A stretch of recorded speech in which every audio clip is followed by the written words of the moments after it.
of Masks. Before we get into this, just a few things. Tomorrow, normally Kim and I stream a 2-person video game, but tomorrow is actually going to be our AMA for the month of May. That was fun to say. Oh God, it's still going. Oh no! Okay, I'm okay now. I'm safe. I'm out of He it. broke the curse. I'm out of the loop. Also, we have drawn the winners for the cosplay contest. Those will be announced in the episode that comes out Wednesday.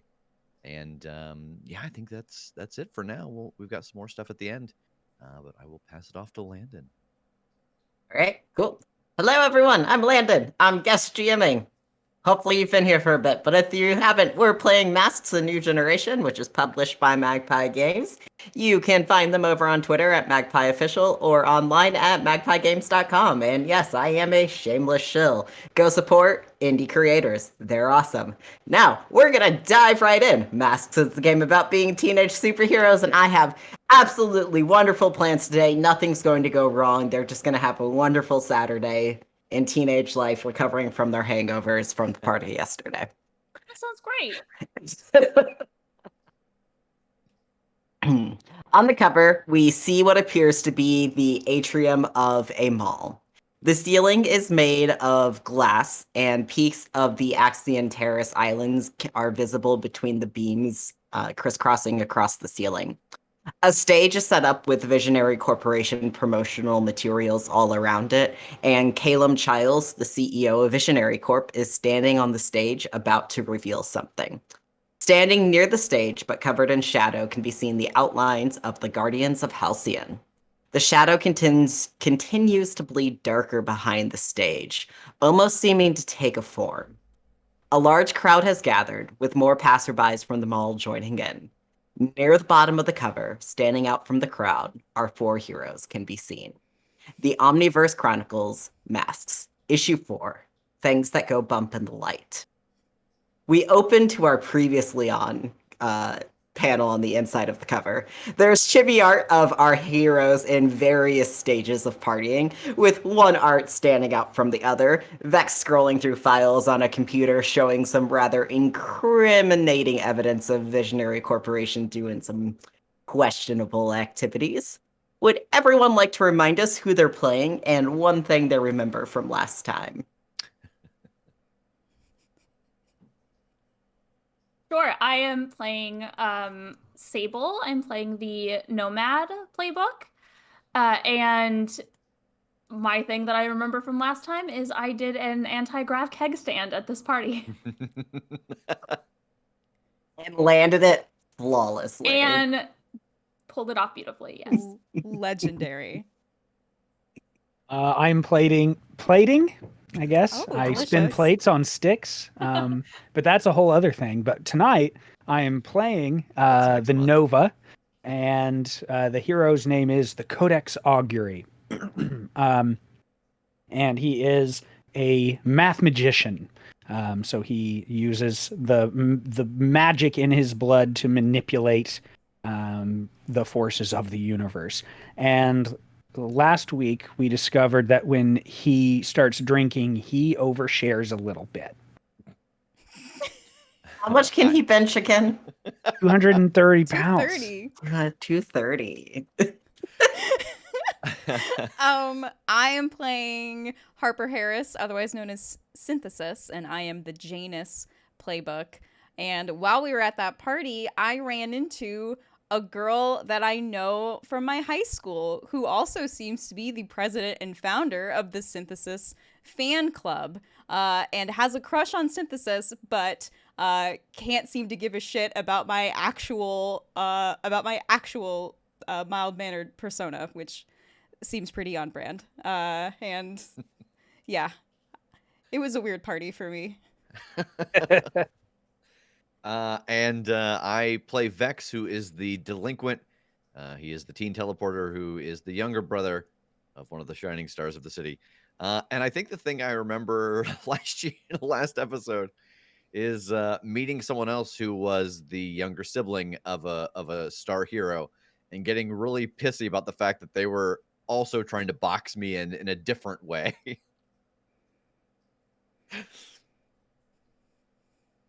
That all sounds completely accurate. All right. So we turn to our first page of the issue. We have our little box in the corner that says like Saturday 9:30 a.m. And our first panel is a reminder on probably Synthesis's phone that says Visionary Vanguard meeting in 1 hour, or Visionary Corporation, since this is Synthesis's phone. There is a message following in the official Visionary Vanguard group chat from Dr. Tanner that says, I have the Hollow Room prepared for today. Don't be late. And as a little treat for everyone who's hanging out today, I am super extra. If you look in the stream, I have some beautifully commissioned art from NightCon of Dr. Tanner. Totally not evil. Love it. So good. I love it. I love the purple. Yeah. Yes. Same. So, you all got some rather interesting information last night to varying degrees. Codex was able to parse a bit more of it out. You have at least an hour before you're supposed to report for team training. Where do we find all of you this morning, and what are you doing? I think Codex, I think I am agonizing over this information. Everything that I kind of dug deep into, especially in the, the kind of part that needed decoding, and just, I'm still absolutely torn about what to do. I think I hardly slept. I think I literally am just sitting in my room, tired and just with runes spread out in front of me, and like I'm trying to put things together as if any of this is going to give me advice. It's just the one thing that gives him comfort is trying to work out problems and just not finding the answer to this one in what I'm looking at. I think that, God, as much as I hate to do it, I think I'm having a conversation with my brother. Like I'm having breakfast with him. And I'm trying to get a sense from him of what it's like being part of a team that isn't sponsored the same way that we are. Like, I understand very clearly why Visionary Corp doesn't like having heroes not under their control. But I think on some level, I'm trying to figure out, like, how could we even do this without them? Okay, so you're able to catch your brother for a little bit. He definitely looks like he's getting ready to head out when you are getting up and getting into the kitchen. Yeah. But he stops for a moment because you did help him yesterday, and he stops for a moment and goes, "Oh,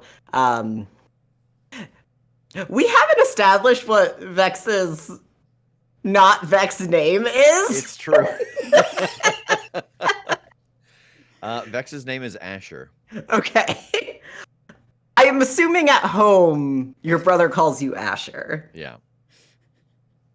So he stops you and, oh, Asher, you did a really good job yesterday. I know there was some weird news reports at first, but that Ice and Dice guy who ended up getting away unleashed some weird manifesto denying that you all had anything to do with it. It was just some tabloids ran away with it. But it seemed like you were able to keep them from getting away with most of what they were looking for, and nobody got hurt. So you and your team did great. Oh, thanks. I actually have a question for you, if you got a second.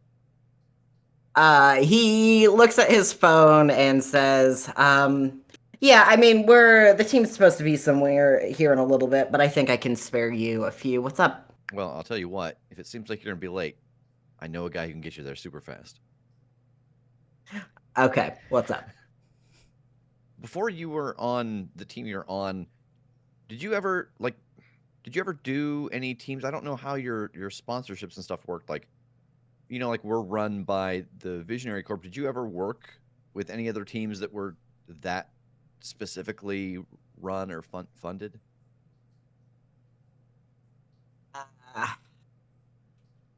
Well, so I mean, corporations have helped us out here and there, but we've never really been run by a corporation the same way your team is. That wasn't as much of a thing back when, we were first getting started. That was something, it was starting up then, but, it wasn't. I imagine it's harder now, right? Yeah, like to get noticed or funded because, yeah.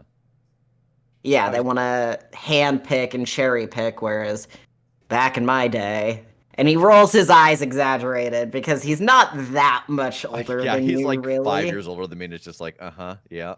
Yeah, yeah. But, that just goes to show how much can change in this city in 5 years. It's just,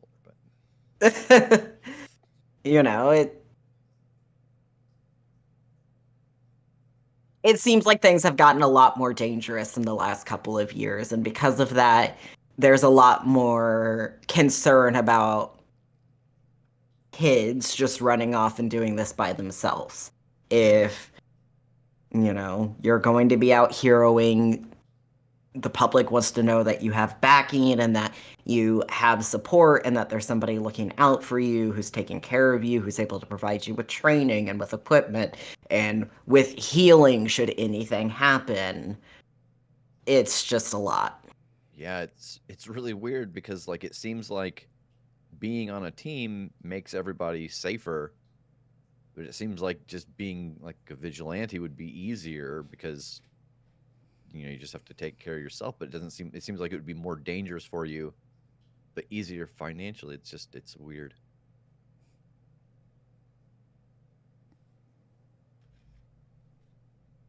Are you thinking about going vigilante? No. I was curious, like, fucking I say that and I look like to make sure mom's not in the kitchen. Just,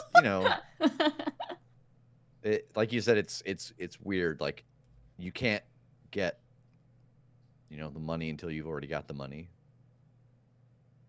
No, I mean, everything's fine. Like I'm not going to leave the team or anything.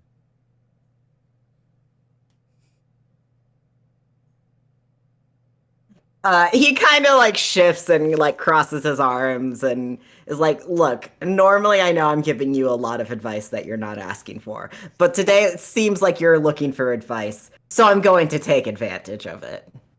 You and your team are in a good situation. A lot of teams now would kill to do work for Visionary. I mean, hell, we're doing work for Visionary today. They pay well. Your team is well taken care of. You're trained incredibly well. You don't have to worry about anything. Just, it's a smart choice to be there. It's safe, and you're getting to do good work. I would stick with it if I was you. He is using his influence on you to, oddly enough, raise your superior and lower your savior, which is really weird for your brother. Because normally he's all like, savior up, savior up, savior up. Boy, yeah, I think I'm gonna try to reject this influence, which falls into my new move. I don't care what you think. I get to add a +2 to my roll. Because yeah, he doesn't understand that they're maybe trying to close him down. And what is that normally? Normally just a flat 2d6. Okay. So an 8. All right. So that is on the second page of the basic moves and the peripheral moves section. I think this is actually like our first I think this is the first reject time we've tried to roll. reject one, yeah. Yeah. Okay, so when you reject someone's influence, you roll. Normally this is a flat 2d6 because when you're a teenager, rejecting somebody's influence is difficult. The delinquent has a move called I Don't Care What You Think, which is what Vex just used because delinquents are the teenagers who are all like, screw the man. So that gives a +2 to the roll. On a hit, you successfully hold to yourself and tune them out. There's a list. On a 10+, you get to choose 2, and on a 7 to 9, you get to choose 1. I think I'm gonna cancel their influence and take a +1 forward against them the next time he Alright. tries to do this. Let me make a note that your brother no longer has influence over you.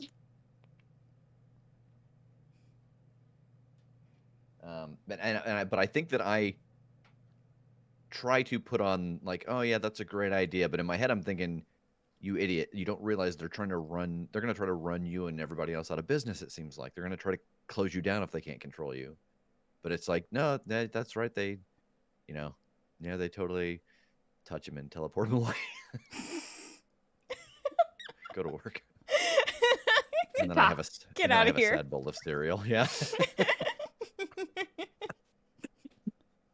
All right. Sable or Synthesis, what are you doing this morning? Oh, I think I was just on the verge of like falling asleep with my head on my textbook when I got that notification from Visionary.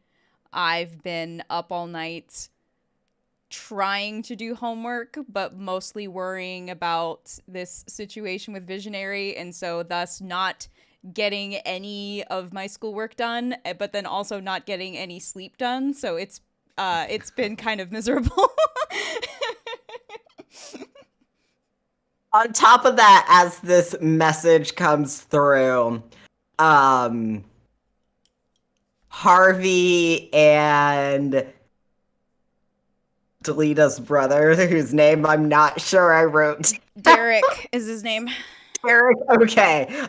Derek, like, both come running into the kitchen as, like, little hellions going for the, like, most sugary cereal they can find, talking, like, a mile a minute, very loudly.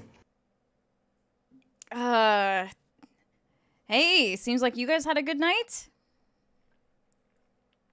Harvey is like, oh yeah, Derek is like the best at Fortnite, and those polls, we really got some great stuff. You are the best. You can tell. Say that a little louder, please. He rolls his eyes and annoyingly pours the milk before pouring the cereal into the bowl, just because he's that little brother. Lock him in his room. Chaos. There are rules, Harvey. Round as that child. Derek is a little like quieter though, and he just kind of goes, "Yeah, we had a really good night. Thank you." Yeah, you're welcome. Any plans today? Well, my sister told me that Visionary is supposed to be launching like a cool new product at the Halcyon Heights Mall, so she was gonna go, and she offered to take me and Harvey if he wanted to go as well, and Harvey is okay with it. Yeah.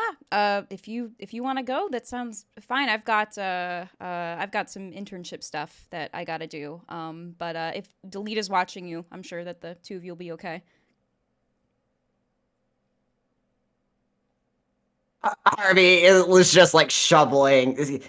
It's like the comparison of like Derek's like the nice polite boy, and Harvey's just total hellion, like shoveling cereal into his mouth, and it's just like, yeah, we're going. The fact that you can talk while doing that is actually sort of impressive. It's a superpower, completely useless, but yeah, superpower okay. nonetheless. Okay, get out, nerd. And did you finish all the cereal? The like weedy cereal is still in there. The weedy cereal is still in the. Okay, get out of here. You're old. I'm not that much. Go to your room. If I'm so old, then go to your room. The door slams in the middle of you saying, "Go to your room." Jesus. Harper strikes me as a Wheaties eater. I'll have a sad bowl of Wheaties. The old Wheaties eater. She looks at the sugar as if she's gonna add some, and then just goes, "Nah, doesn't need it." It doesn't. It's a little spicy as it Too is. sweet. Yeah. It's already so sweet. Joke's on you, Harvey. I like bran cereal.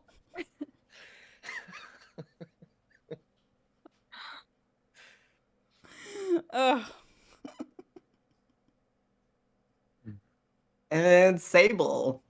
Yeah, so I think Sable has also stayed up all night, but I think we see her and Colt hanging out on the roof of the warehouse where the party was, eating meatball subs, and they've just been catching up all night. It's been a minute, so it's one of those, like, you're just hanging with your friends and you're just talking, and then all of a sudden the sun is up, and you're just like, well, didn't sleep. Yeah. Oh And well. Colt's been showing off like all of his new like tech that he's picked up through like all the Yeah. people that have come through port and stuff, and Excellent. been like talking to you about all these cool things, swapping stories with you. It's been great. Yeah, I'm telling him all about the train, all about the cool stuff that we've done and that I've been learning, and I'm telling him about. I mean, didn't really get to hang out with the whole team. It was kind of some heavy stuff going on last night, but I'm telling him all about the team. All right, and that's when you get the reminder on your phone and the message from Dr. Tanner that there's training today, and they have the hollow room set up. Oh, that's right. We're supposed to train. Are we still doing this?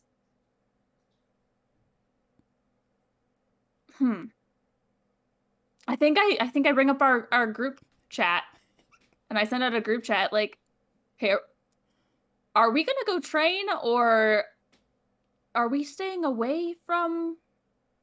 What's the plan? Question mark, question mark, question mark. I think I quickly send in all caps, "Let's meet for brunch." Yeah, I was like, who gave us these phones? Are they ours or did the company give Yeah. them? to us?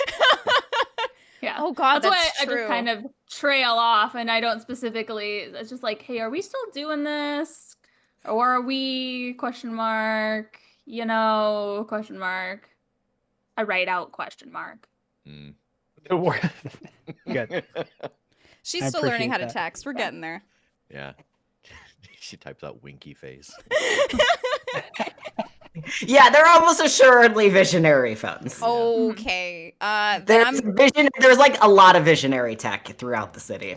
Then I'm gonna write back. Brunch sounds great. Where should we meet?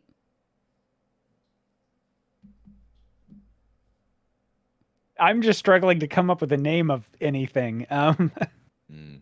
I think I text back and I just say,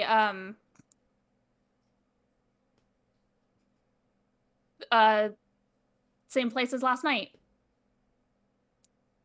Just to get everyone together in the same place.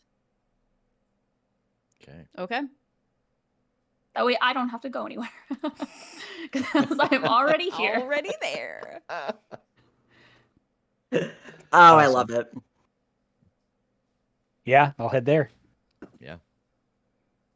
And through the magic of teleporting and impossible movement and literal magic. Hey guys. I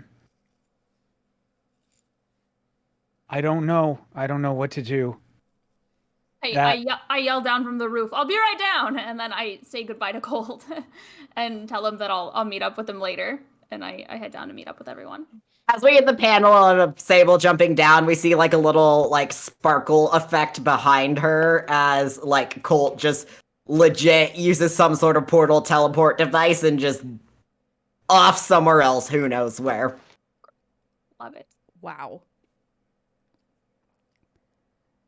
So yeah, this stuff is legit. I don't even know where to begin. If we go, well, if we don't go, Mhm. then we're making a statement right now. And I would be surprised if we could find a reason to turn that around.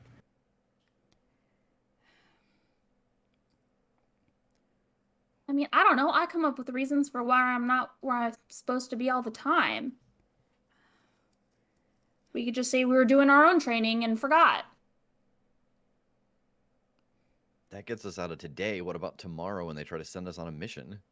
I'm not thinking that far ahead. It just buys us some time now. Didn't We've got a lot to go over. I mean, when we were talking with Oversight, she seemed to insinuate that we might be able to do something from the inside. Do we want to publicly break from Visionary right now?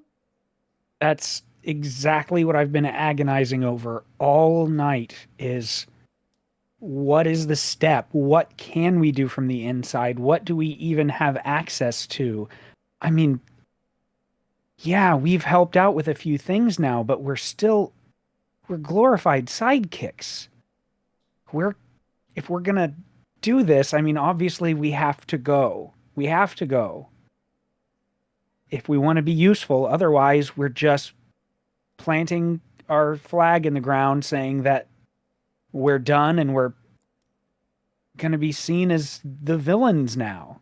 They're going to spin it every way possible. They're going to use how we messed up, and that's going to be the first stone into an avalanche of we're the bad guys too.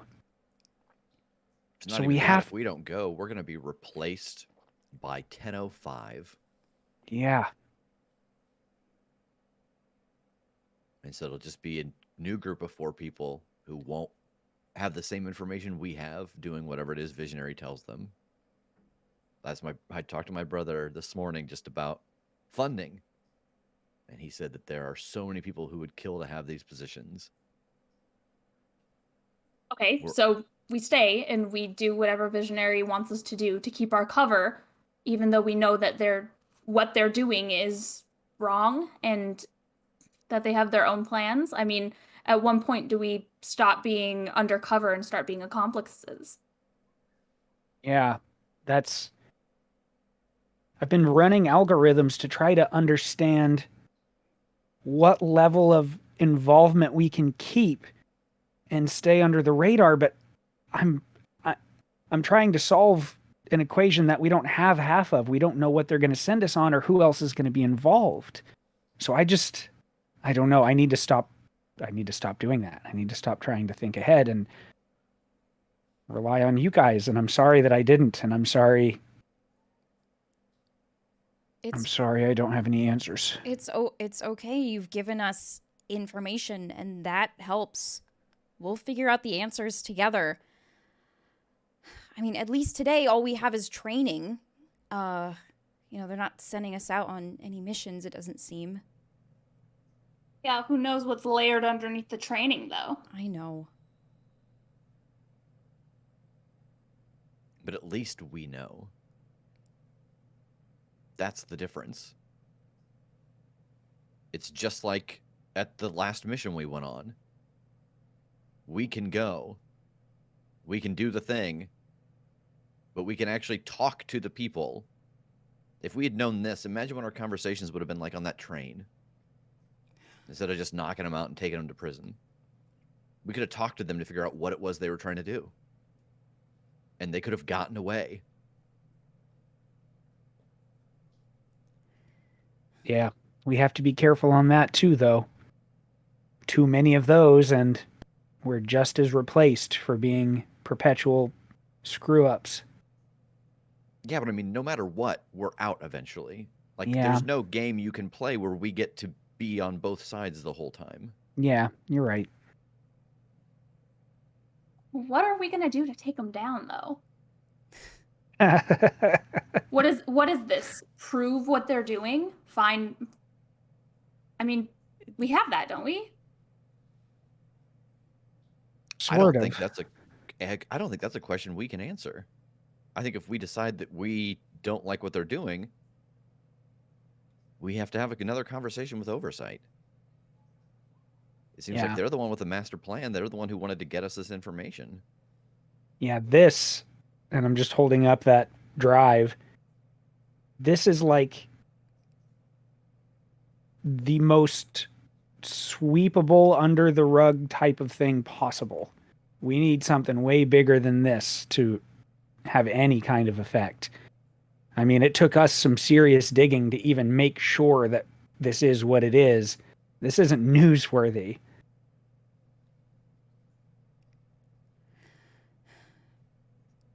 If we could find, God, if we could find the place where they're keeping all these people that have gone missing, get pictures, get proof of that, or even of them taking the people, that's a whole different thing.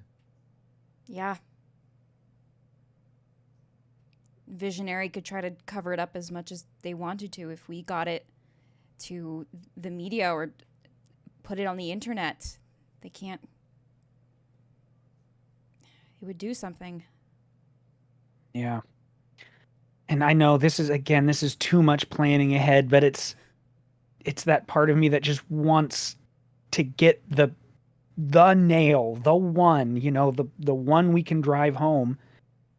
But it's a really just deplorable idea. The idea that if we do so well at our jobs, that we're the ones that they finally call on to do the big thing. And when we're called on to do the big thing, we'll be able to crack it open. When they're sending us to go capture people or whatever it is, if we can see that coming and know that we've earned our right to do that, that's a gotcha. But that means that we have to do a lot of exactly what they want, the way they want it, knowingly. Put away people that we know don't deserve it, so on, so on. I think Oh, go ahead. I can't imagine they ever send us to do that. There are so many telepaths out there. Like, we are their team. We are who they want to replace all the other teams with. The cleaner they can keep us, the less chance they have of failing at it. I don't know why they'd ever send us if they've been able to take supers without us. Well, that's why they only send us on, carefully constructed missions that they know we'll succeed at because they created the villains. We're just the face that they know what they're doing. And that they can keep everyone safe. Yeah. Well, then shall we go see what in the world it is that they have in store for us now? I mean, at the very least, it's training. So the more we let them train us, the more we know what they're wanting to train us on. Information, I guess. Yeah. Yeah. Yeah. Shit, we're gonna be late. Vex, can you get us there? Already there. As we turn the page with Vex's teleport, we get a bit of an interlude scene at the Halcyon Heights Mall, where this Visionary Corporation product launch is taking place today. We see that scene from the cover where this crowd is starting to gather into place. And we see that scene from the stage, which currently has the curtains drawn. We see the Guardians of Halcyon, Outlet, Killjoy, Jinx, and Momentum speaking to like the security there. Clearly, they're there as part of like the security detail.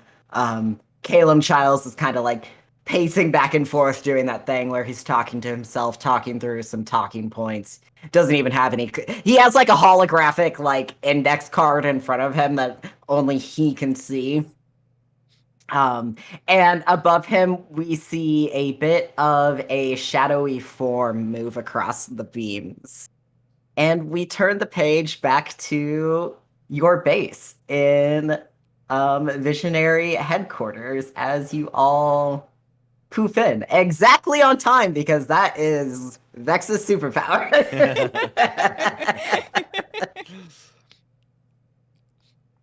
Dr. Tanner is sitting there at the table waiting for all of you. They don't even flinch at everyone teleporting in all at once. They hardly look up from the file on they have like a electronic clipboard that they keep a lot of information on as you all come in. And they ask, is everyone ready for training today? Yep. Yeah. Absolutely. All right, we're reviewing the scenario from the train, but we've made some tweaks to it, particularly focusing around the orator. He seemed to be the biggest loose cannon in that whole situation there. You all dealt with him well, but we're played with some of the variables there. Just interested to see what happened. The hall room's kind of set up to mimic that scenario, so to speak. And it's just kind of reenacting that battle. Just give you an opportunity to go through the steps again. You know, that's kind of what you're going in to see what'll happen. We'll be able to review the footage afterwards. Standard training sort of material. And I think that'll end up being about it for today. Whatever comes out of the notes, I'll update your normal training regimens for the rest of the week. Sounds great. Yeah, beat him once. Definitely do it again. Delightful. And they stand up and motion towards. Basically, for the holo room, it's connected to your base because you have like a dedicated holographic room that's specifically for the Vanguard training. So there's one door that Dr. Tanner goes into that basically goes up to an observation deck, and they can control a lot of stuff from there. And there's another door that you'll go in through. And when you go through, it's the like hollow room is already set up. You'll be like stepping onto basically what seems to be a train car that is already moving at speed. Oh, God. And we can see the droning speech of the orator as you step into the train car. I had exactly no interaction last time. Yeah, me neither. Vex and Sable, it seemed like you got the most sort of information on this guy, which we know. Yeah, I dropped a seed on him, and he threw it at me, and then Vex threw me, and I kicked him. I don't really remember, honestly. His necklace seems to be the source of his powers, or at least amplifies them. And the slower he talks, it seemed like the faster things moved. All right, I might have something for that. Okay. What do you got?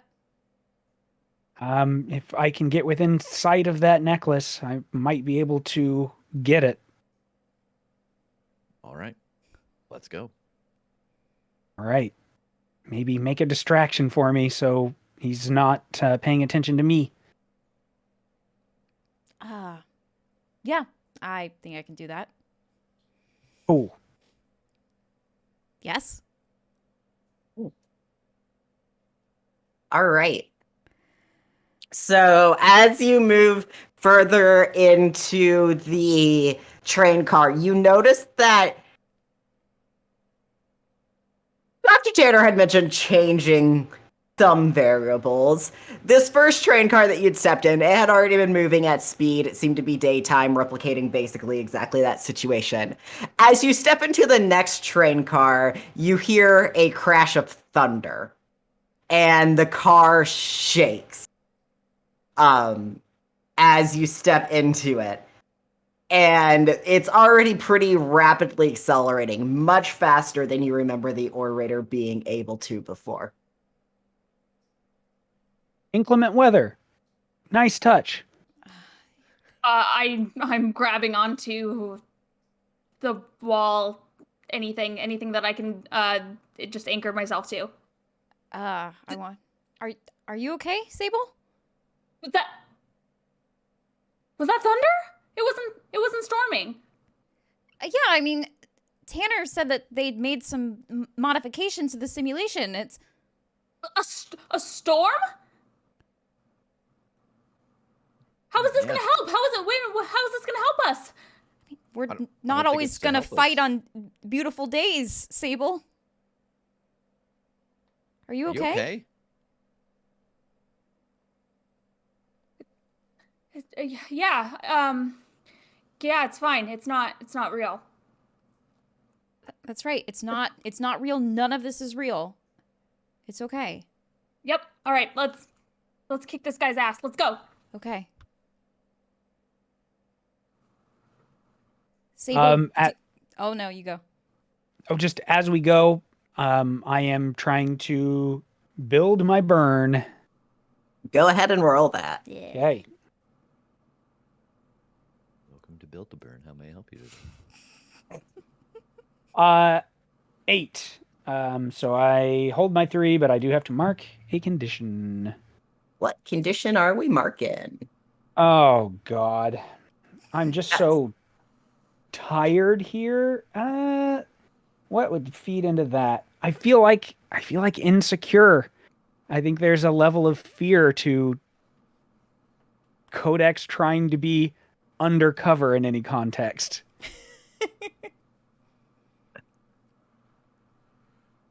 Yeah. So you move into the next train car, which is the front train car. And as you do, you immediately notice like the top of this train car, it's like, I don't know if you've ever seen those videos of when like a semi truck hits a bridge that's just a little bit too low and the top just like can openers off. That's like is what has happened to the top of this train car. And the orator is like balanced super well on like the very far end opening of this car, and he's spinning his cane as he's monologuing about something. You can't quite hear over the wind and rain and lightning and thunder. Noticeably, though, the orator is dressed in all lavender now. Previously, when you had seen him, he had on like that emerald coat and the black pants and the black dress shoes. That's all lavender now. The cane's still black and the crow mask is still white, but everything else is lavender colored. But his back is currently to you and he hasn't seemed to notice you. But he is just kind of like twirling his cane, monologuing on. What do you want to do? All right, let's see the distraction. Yeah, I think Sable, can you portal me over there? Get me in front of him? I don't. It's okay. Yeah, I can. Okay. And I'm gonna try to open up a portal for her with my breath cannon. All right, roll to unleash your powers because you are definitely off like your game right now. Okay. I believe in you. And what is that with? Freak. Freak. 8. All right, so on a hit, you do it. On a 7 to 9, it can either be unstable or temporary, or you can mark a condition.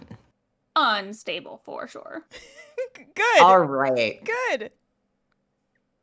Yeah, so I think how this is unstable is that Sable's able to get you through, but the portal placement isn't great. Uh-huh. Like, this is all kind of precariously balanced in the first place with where the orator is. You're coming out at a not great spot, and your footing's gonna be very dicey at best. I keep getting stuck in walls and floors and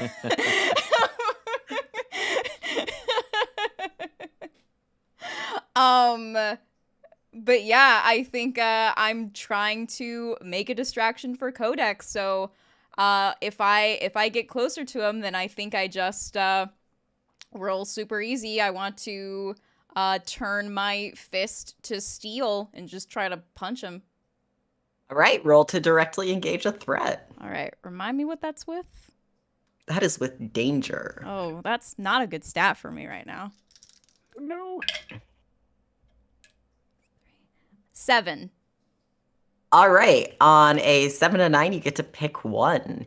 Resist or avoid, take something from them, create an opportunity, impress, surprise, or frighten. I feel like it's got to be create an opportunity for my allies. All right.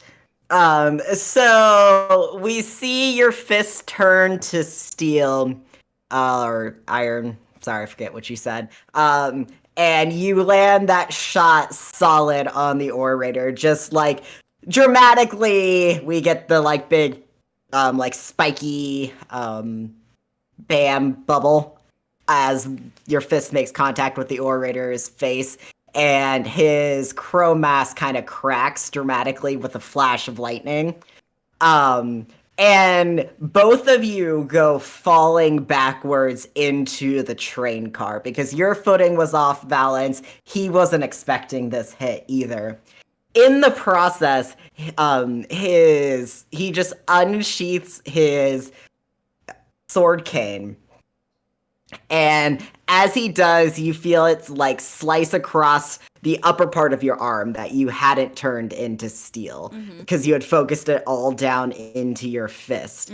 So I need you to mark a condition as you take that blow since you didn't choose to resist or avoid blows. I think that I'm feeling afraid a little bit. That's fair. Because this is a simulation and that still hurt pretty bad. Yeah, he's feeling surprisingly real for what you've felt in the simulations before. Yeah. And that hurt pretty bad for what you felt in the simulations before. And as like you've tackled him down and his crow mask kind of like cracked up on towards his eye, you notice that his eye is glowing like lavender a little bit. And you hear that like what he's been monologuing about, whereas earlier he had been going on about like prose and like he sure talked about scientific topics, but he did it in a very like wordy, like poetic manner, which Sable and Vex would know. He is talking in a very monotone and going on just like basically saying equations more than anything. And as like you've knocked him down, he's looking around a little bit, focused more on the rest of the team than he is on Codex. And I think he does notice like Sable and Vex in the process because you see the lavender kind of like go out of his eyes for a second. And that's where the opportunity comes in. Okay. Yeah. So I will teleport Codex basically directly kind of over and in front of him so that he would be looking down at the orator's chest where the necklace was last time.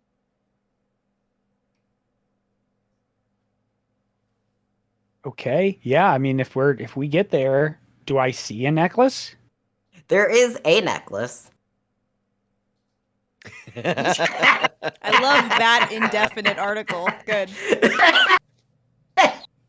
Well, that's what I was told. So I would like to spend a burn as my runes glow and use Snatch. Spend a burn to seize any one object up to the size of a person from someone within view.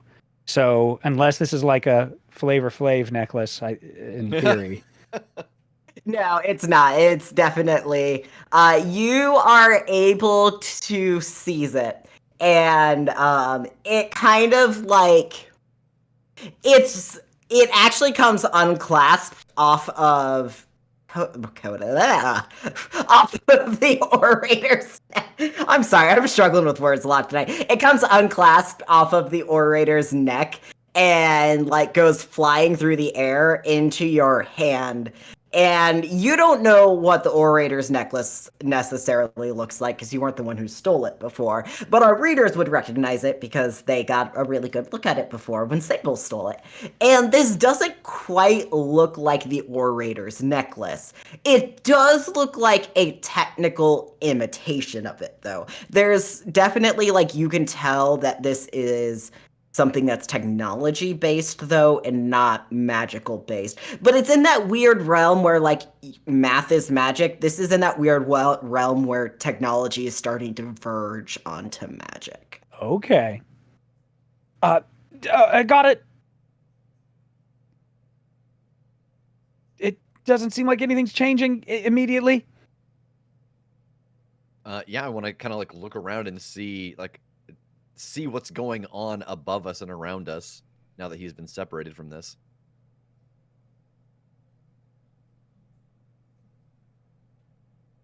It's still moving pretty quickly, and the orator's just chuckling like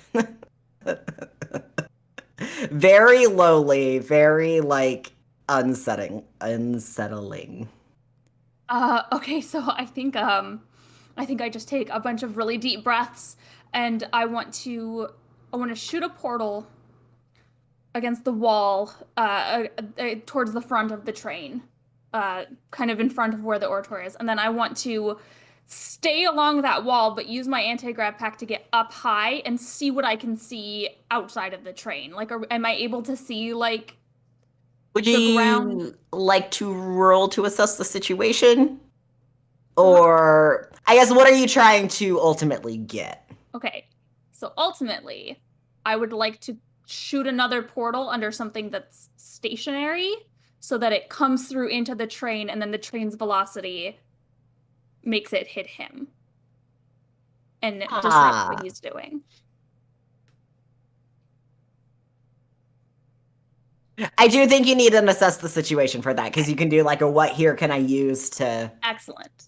X And sort of that is situation. With With superior. Poofda. That's not going to be good. Let's see what my superior is these days. That's not actually, but that puts me home. That puts me at a 6. So. That's what I was trying to do, was assess the situation. So can I help out in some way? Yes, there is team in the pool. How are you helping? I think that I am, as she is looking around for something to grab and throw, I am like in front of her, and I'm looking around behind her trying to spot if there's anything like that's right out of her line of sight that might be helpful. Because I'm trying to think of like the moves that we had previously done before against him. Yeah, and I'm probably not looking around a whole lot in this storm. I'm trying to focus on what I'm able to see, so any additional help to spot things would probably be necessary. Yeah, so what here can I use to basically like portal slam the orator? So I think Vex is the one who's able to spot it, just since like you're both kind of peeking up and doing this, and with his help, you're able to see it as well, because ultimately you are still in the hollow room. Like, this is simulating this environment. It's simulating the speed. But as you're looking down towards the ground, Vex, you can tell that, like, the things down there, it's just kind of more of a visual effect than anything. And you see, like, a small-ish dumpster. You know, looks decently heavy, not like murder heavy, but like, you know, knock somebody heavy. Yeah. So I will point that out to her, that piece actually looks real as opposed to all the things that are kind of being generated by the room. I don't know. Do you see one that's like murder heavy? Yeah, and if I can see that, then I'll definitely use my other charge and my rift cannon to get that to to fly through. So that puts me at a mixed success, right? Well, so now you're at a directly engage a threat. Okay. And you can use Littlest Space Bandit on this because this Okay. curator underestimates you, I would say. Okay, excellent. Okay, fantastic. And you get a +1 because you're acting on the information from the assess the situation. Okay, so 14. Wow. All right, so to 10+, you get a pick 2. Resist or avoid their blows. Take something from them. Create an opportunity. Impress, surprise, or frighten. Let's see.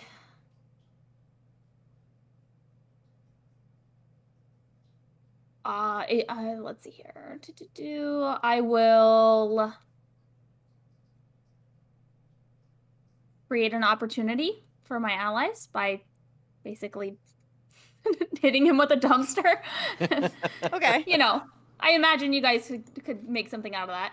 And I don't want to take anything for. I guess unless we're saying like his ability to speak and ability to. I knock the wind out of him and he's not able to continue speaking and making the train go fast. I'm down for that. Do you want to do that? Yeah. Okay. So we get like this kind of cool panel setup of like there's one panel that is this dumpster on the ground, immediately followed by the panel of the train with the portals right in the middle of the two panels connecting them, so that we get the dumpster between the two panels as it goes into the orator. And it sends the orator, like, you know, just sliding back. And as this happens, the dumpster, you know, it's not a super big one. Probably like 6 by 3-ish. It kind of like shifts a little bit, so it gets him kind of like lodged into a corner, but not totally pinned against the wall. But like his arms pinned a little bit, and it definitely like knocks the wind out of him.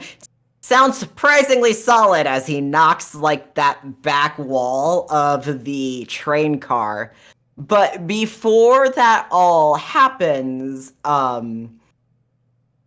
Sable, you feel like his eyes focus on you, and you hear him say, what's something super dramatic for him to say for this? I need some like dramatic, like Edgar Allan Poe. My brain's just blanking on my dramatic literature today. But you definitely I don't even think he says it in English. I think he says something in Latin because that feels appropriately dramatic. You hear him say like something in Latin as he looks at you.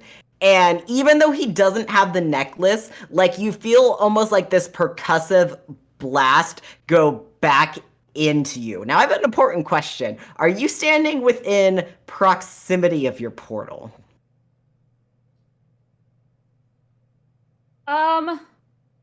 I guess I would have been above it. All right, can you roll to take a powerful blow? And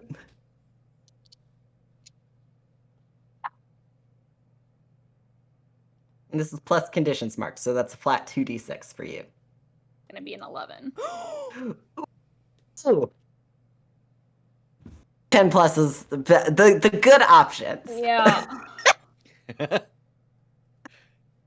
All right, so you can either remove yourself from the situation, flee, pass out, etc. You can lose control of yourself or your powers in a terrible way, or you can choose from the 7 to 9 list.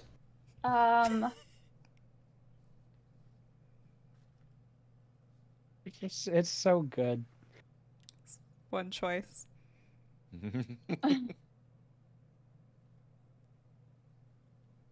Yeah.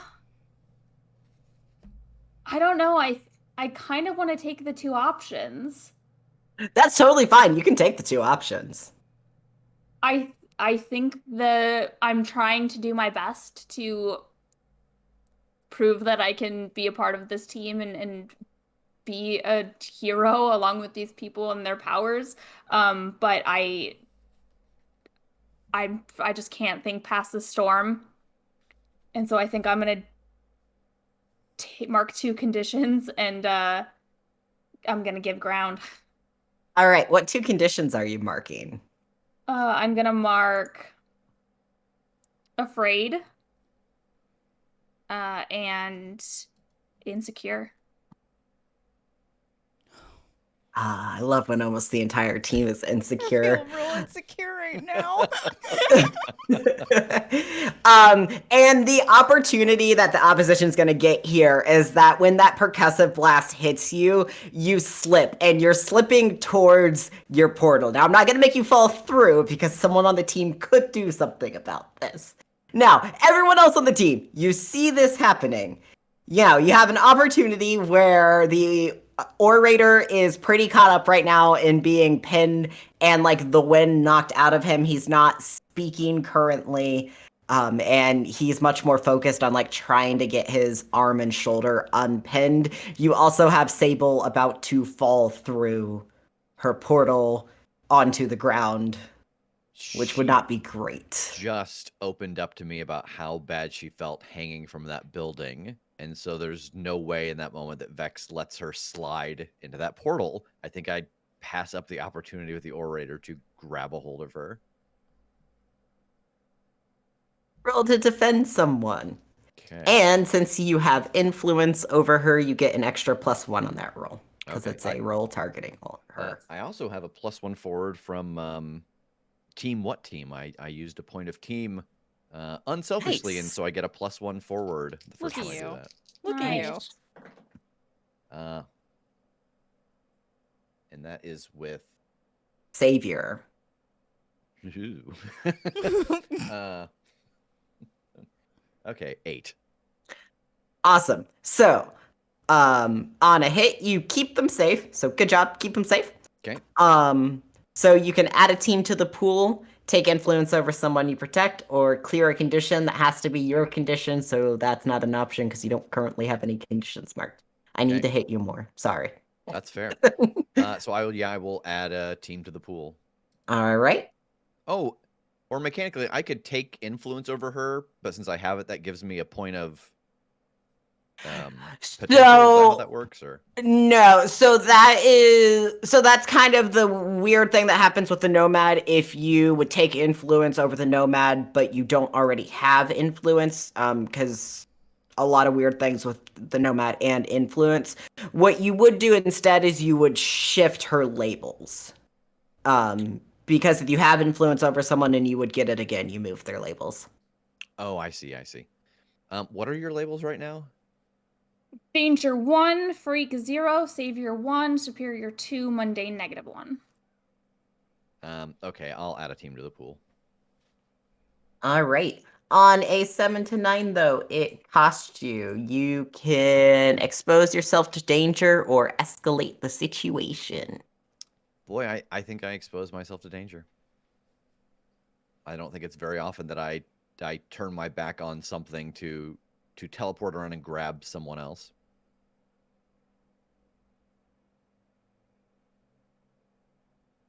So I think, like, because it's comic book, we need to be dramatic and play up to Sable's fears a little bit. Oh, yeah. As you, like, teleport in to grab her and get out of the way, you end up kind of right in the spot she was just before you move her. And, like, it's just ever so perfectly timed that a bit of lightning strikes the train car over there and, like, path finds its way right down to your shoulder before like going down and grounding. I need you to mark a condition. Okay. Oh no.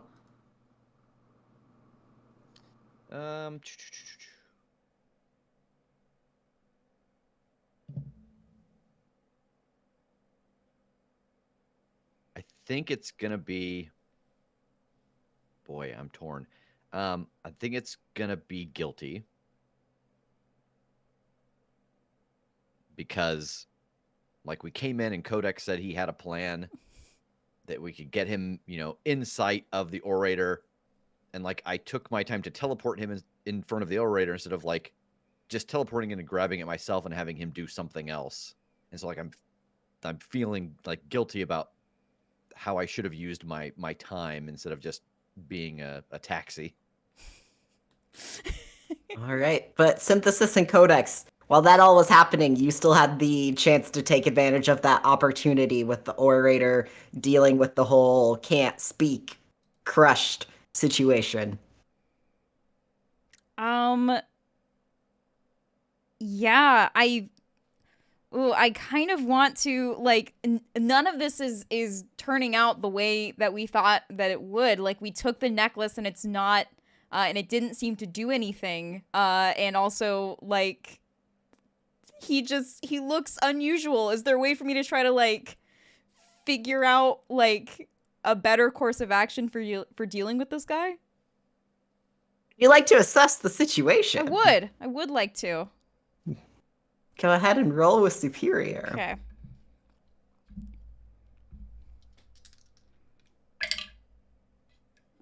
$12.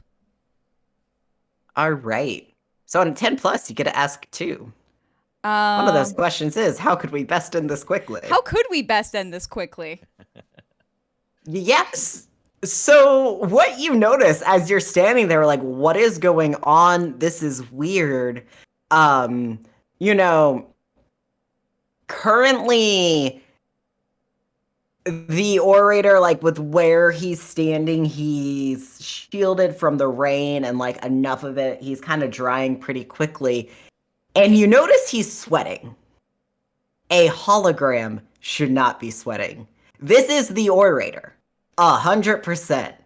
You can knock him out. You can't knock out a hologram, but you can knock out a real person. So that's how to best end it quickly. What other question would you like? Oh my god. Oh no. Oh god. Oh, I only have 2. Phew.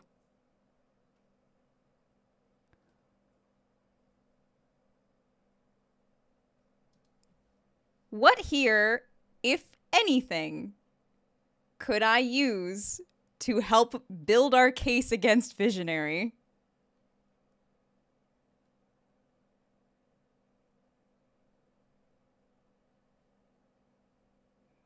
On that same note, the orator. Yeah, okay. Because this is by no means how the orator was acting, like, a matter of Monday this week. This is not, like, that's not how the orator's eyes looked. This is not, like, this is the orator, but this is not the orator. What is going on here? This is not how the orator's powers worked. This is weird. Like, this does not make sense. Also, like, you're into science. You can tell this is a trial. And this is not you all being, well, to an extent, this is you all being tested, but you're not the only ones being tested here. Oh no. Oh no. I'm grabbing Codex and saying, this isn't a simulation. This is him. This is actually him. What? I know.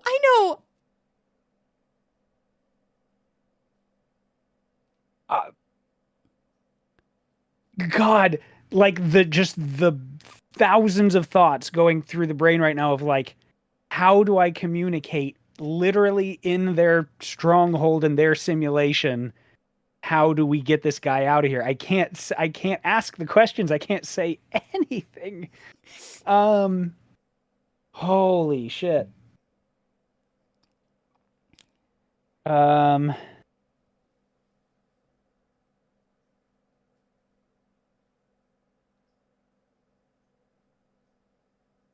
Okay. I'm going to spend a burn. As the runes flash out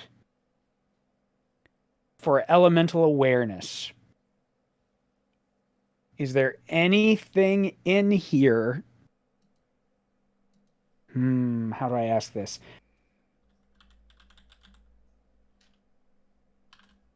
Do I think that there is a way that I can block Dr. Tanner from hearing us make a plan? So first, with how it's you also had to mark a condition to use elemental awareness. Yes, So what condition are you going to mark?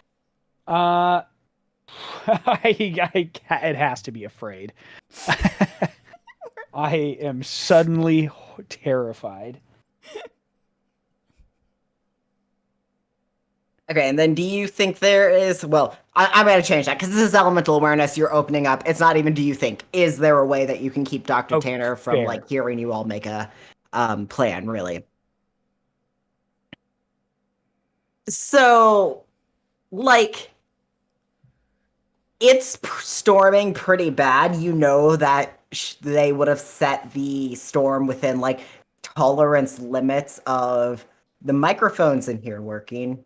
If you just, used your magic and made that storm a little bit worse and everyone got a little bit closer together, the microphones aren't gonna pick you up. Mm-hmm. Okay. Oh shit. Okay. Okay, then I have a mechanical question for you about the Nova. Yes. I have one burn left. If Yes, you do. technically I hoped that I had more, can I try to roll again to refill before I've used it, or do I have to use it all first? I would assume I have to use it all first, but I guess I didn't know. I have never had that question asked before. Fair. Fair.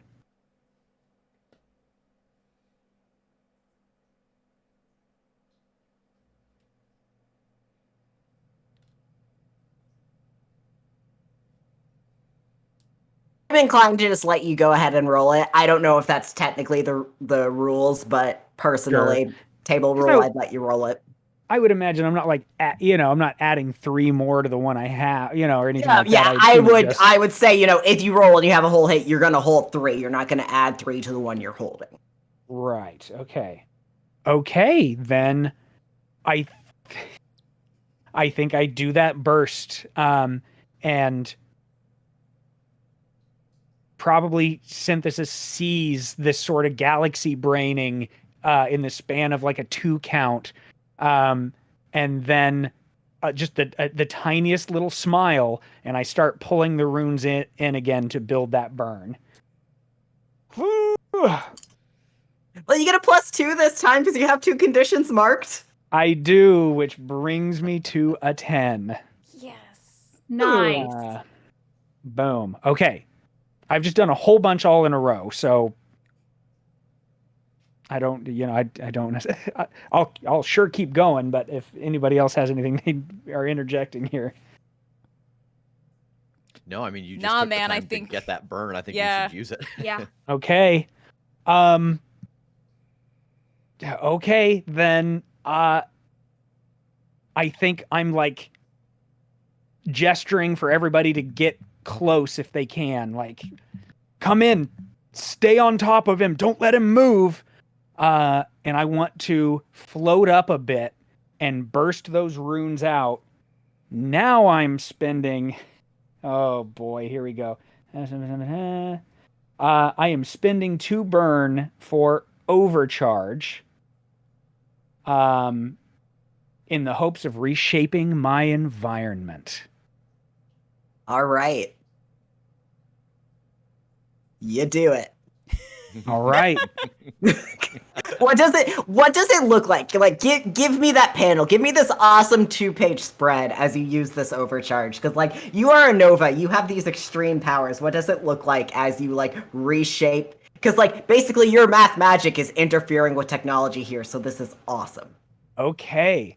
So this storm is blasting around us, the wind, the clouds, lightning striking, and these runes are flicking up into it one at a time and seeming to stretch as they go, like almost that effect of going into light speed, that just stretching out and then adding to the storm. Like a lightning bolt comes down and hits one of the runes, and that splits into another dozen bits of lightning going in all directions, and so on, as it just makes this cacophonous swirling around us. How I'm trying to play that off is like I'm trying to make it seem like I'm focusing on the orator and like using whatever's going on here for intimidation factor. Like I'm trying to take whatever's been happening and build on it like I'm taking control of it.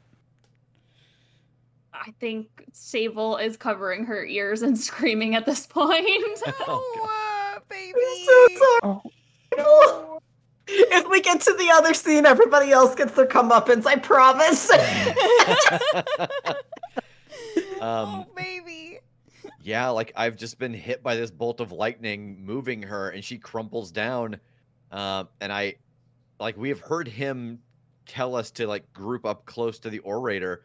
And so I think that I've got kind of the dead, not like a dead arm, but the fact that it's like charred and stunned arm draped over Sable, like trying to block out some of the sound and the rain.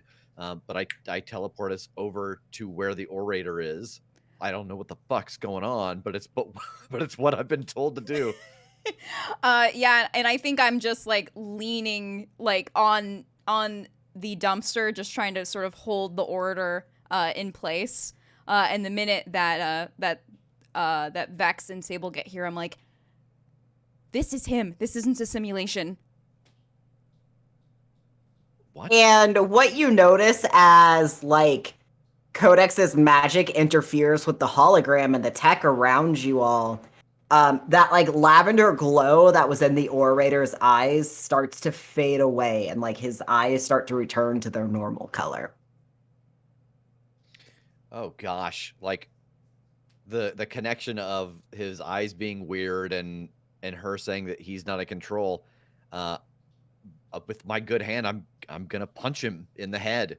But right before I hit, like a band of pink forms around my hand, and it's the psychic energy. And I'm not trying to like psychically attack him. I'm trying to, if there's anything else in there, I'm trying to clean house so that he is still there. Like push out any Ooh. outside influence. Ooh, this isn't. Roll to unleash your powers. Yeah, that's totally fair. Okay. That is with freak. 11. Yes. Nice. Ooh, okay, I like this. I wasn't expecting you to do this, but I like this a lot. So you're like, you have like your band of psychic energy around your hand, and it makes like you see the orator flinch as your hand is coming in, and it makes contact. And you see like it kind of, you feel it fight you for a second, and then you see like this purple kind of almost Molecule X-esque looking thing start to kind of come out of his forehead, like towards your little band. And as you pull away, like the lavender goes completely away. And as it does, you start to see just like this look of confusion settle in on the orator's face.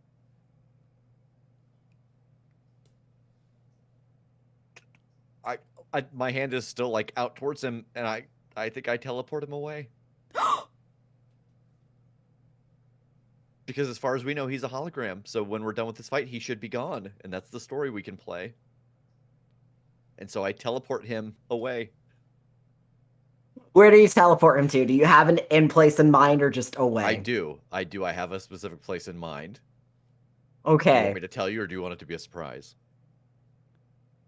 Do you want it to be a surprise? Like, I need to know as GM, do you want it to be a surprise? Do you wanna No. DM Landon?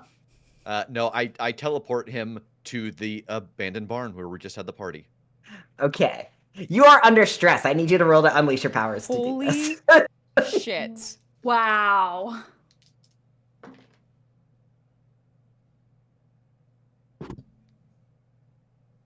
$12. Nice. Yes. Awesome. All right, he's there. Cool. You're good. You're good. You're good. Oh, okay. So much for the noise for the planning. I'm sorry. We didn't. That was. how is the rest of the simulation? Like, has the storm stopped?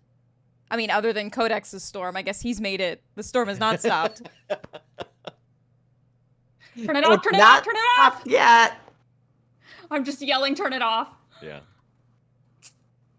And then you do hear it shutting down.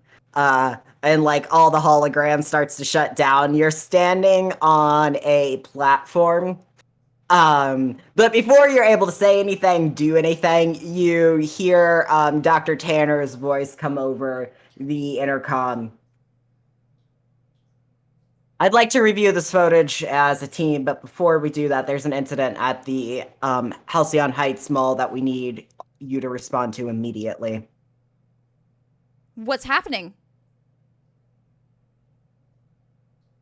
We're all just standing there listening to this sweating. They don't say anything, and just like a screen pops up in front of you, showing basically the start of a product reveal. Caleb Childs is standing up at like the front of this stage, talking to this large crowd, and you know he's talking in.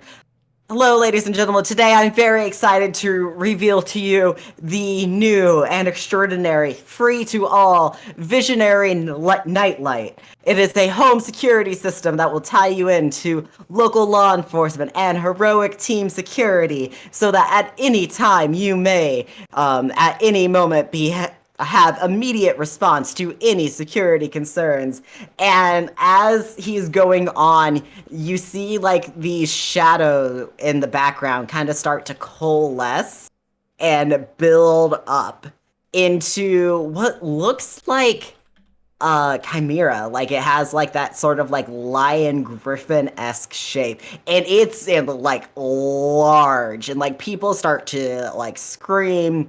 The Guardians jump in to try to fight, and as they do, you start to see it shift into a different form before this camera is like just knocked out, and like we can hear the glass of the ceiling shatter. And Dr. Tanner's like, that's the last that we got from that feed, but what we're hearing from news isn't much better. I believe that your immediate response will be beneficial to the city. All right, let's go. Let's go. Yeah. Then we leave. With a brief, like 4-second stop at the place where I just dropped him off. Okay. Like, we appear where he is. Do not move. We will be back to talk to you in just a few minutes. Don't fucking move. And then we're gone again. That short panel, he found one of the leftover kegs and was like pouring himself a beer. Good for him. Doing a keg stand. Good for him. It sounds like he's had kind of a rough week, so. Oh. And then I take us to the mall. Mall episode. Mall to the episode. mall. Let's go to the Yeah. mall. my To God. the mall. Let's go to the mall. Yeah, it's great. It's great. It's great. It's on fire. Oh. So, yeah, we turned the page to the mall. And it is like already in whatever amount of time it was between what Dr. Tanner showed you and by the time you showed up, it's gotten worse at an exponential pace. There are people fleeing from like all the exits. You can see smoke rising from the building. It looks like one of the nearby like sky rises has been hit by something. There's like a big gash taken out of that building because this is in like downtown Halcyon.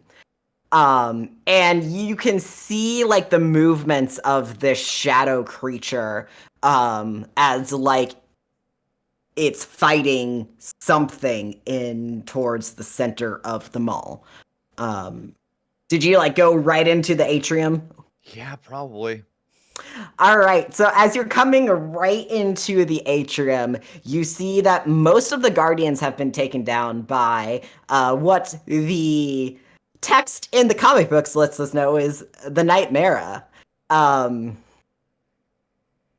last one left standing is currently Outlet, and as you come teleporting in, you see him staring at this creature, and the only thing that is not just pure black and shadow on this creature is like these two lavender eyes. And you all weirdly see the creature take like the form of what almost appears to be Vex right in front of Outlet.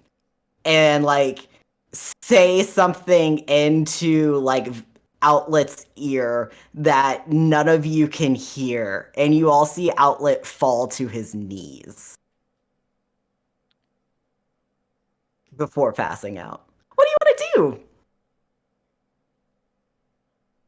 Boy, I think that like appearing here and with the group and everything is on fire and seeing Outlet fall, there's like a real close panel of Vex's eyes, and we see like his brother on his knees, and the rest is just like flame. And there's a brief panel of like Vex on his back inside of the barn where he just like where we just came from, like instinctively has teleported away as a reaction. Where did he go? I don't know. Hopefully he's getting in deeper somewhere. Do we see any is it just Outlet and this Nightmare here? Are there any civilians? There are definitely still civilians here because this happened very quickly. I'm looking for my brother. Your brother is here. Where is he? Is he safe?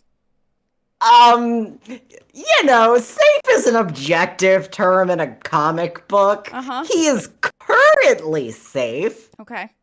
Jesus. Questionably safe. Great. He had Aren't we all? a cell phone out in his recording. Oh. You know what would help here? Codex, maybe if you added some fire to it. And and then I want to hit my I want to hit my graph pack, and I want to try and like get up above the crowds and get over to this thing and at least cause a distraction so it's not hurting anyone else in the moment until we can figure out what the fuck we're gonna do. Hey, let's see. This seems like directly engaging a threat to create an opportunity, I guess. Oh. The shade. Boy, I think Sable just added the extra flame. Yeah. Great. I have a -2 to this since I'm But afraid. you should littlest space bandit this. Yeah, definitely. Okay. So this is gonna just be a straight roll. Good. 9. I would love to help with this.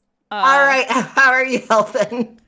Oh God, I think I try first thing I want to do with now that I see that my brother is temporarily safe, I want to make sure that Vex's brother doesn't get any more hurt. So I want to try to kind of move him away from the Nightmare, and then I just want to square up on it and get its attention. Nice. All right, so between the two of you, that brings us up to a 10+. So Sable, you get to pick 2. You can resist or avoid their blows, take something from them, create an opportunity for your allies, or impress, surprise, or frighten the opposition.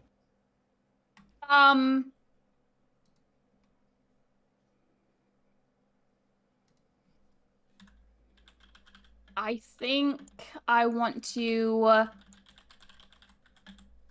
surprise the opposition. I think just by creating this new target for them, something that they didn't expect, kind of like when you're just at your computer playing games and all of a sudden there's a gnat just flying around your head and you're just completely can't pay attention to anything else that you were doing before. And then I think creating an opportunity for my allies by giving them a distraction. Lee, I love when we don't resist or avoid blows. It's the best choice. So the Nightmira is like starting to like focus on synthesis, and then Sable just comes like rocketing out of apparently nowhere, right up around her eye level. And as that happens, it's like just whoosh, attention span going that way. And as like Sable's able to land a few hits, the creature turns from kind of like this sort of nebulous shadow shape that had been back into more of that chimera form we had seen earlier in the Scream. And she just goes and like swats at Sable, and in the process like knocks out more of like the shops on the second floor of the mall, is hitting out like more of the ceiling beams. Sable, I'm gonna need you to roll to take a powerful blow. That's fair. In a situation like this, like how does a defend work? You can exactly? jump in to defend before she rolls to take that powerful blow if you would like to. Yeah, I think. Let me make sure my numbers here. Yeah, this definitely. I want to use my last burn for shielding. So, I would essentially, as I see that thing swinging, would want to bring up what looks like this ethereal, like kite shield, to try to take most of that hit. All right. So with that, you can spend one bird to defend someone, rolling freak instead of savior. So you roll you will roll with freak, but you still have the -2 from insecure. Right. Okay. Okay, that's still not bad. Plus that is 7. Ooh, there we go. All right, so on a hit, you keep them safe. So Sable, this like kite shield pops up and stops the SWAT like right before it can hit you. We still get that like reckless destruction of like all of those shops and parts of the ceiling and stuff. So Codex, you can add a team to the pool, take influence over someone you protect, which since you do not currently have over Sable, hold nomad thing, you can instead mark potential. Or you can clear a condition. Potential or condition, team. Oh, that's a good one. I'm gonna be a little. Yeah, I'm gonna mark potential. All right. Yeah. But on a 7 to 9, it costs you. Expose yourself to danger or escalate the situation. Think exposing myself to danger. Gotta always add those two words. Make sure. Super important part. It is. So as your like shield pops up, it definitely stops Nightmira, and like her like clawed hand kind of like wraps around it, and then like it starts to sort of like crumple under like just the sheer force of all the shadow. Like you see more of the shadow in the mall around her like start to like rush up towards her as she's doing that, and she turns to face you, Codex. And as she does, you just start to get this feeling that you've felt before about like, this is what happens with power. Like this creature you're seeing in front of you is what happens when power goes unchecked, when people use magic. Like, this is one of those creations of someone who just let it go. And this is something you could create. And you know that. And you can almost hear her saying that. You could take control of her if you wanted to. You could do that. You know you could. And she's stepping towards you. And we turn our page to go check back on Vex. Vex, as you appear back at the warehouse, we can see the orator sitting on the keg. He somehow found like the fanciest glass in this abandoned warehouse, and has like thrown this purple, like he's just not thrilled about this, and it's just like, huh, I didn't think you'd be back that quickly. I collect myself and stand up. This isn't us coming back. I'm sorry. I was rude before. There's a lot going on. We need to talk to you. And I pluck the drink from his hand and I chug part of it and I put it back in his hand and I steady myself and I try to go back to the mall. So you pop back right as this big, like, shadowy creature is stepping towards Codex the way that, like, a tamed horse steps towards its rider. Codex, you all right? Yeah. I need some kind of punctuation at the end of that sentence, buddy. Question mark or an exclamation point. I'm at a decision point here. Think I can maybe rein it in?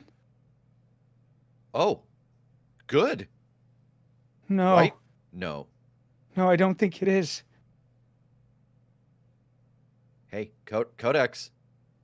Hey, look at me, buddy, look at me. Hey, you know the math. You tell me if it's a risk worth taking. It's not. Hit it. Get rid of it. Great. Oh, yep.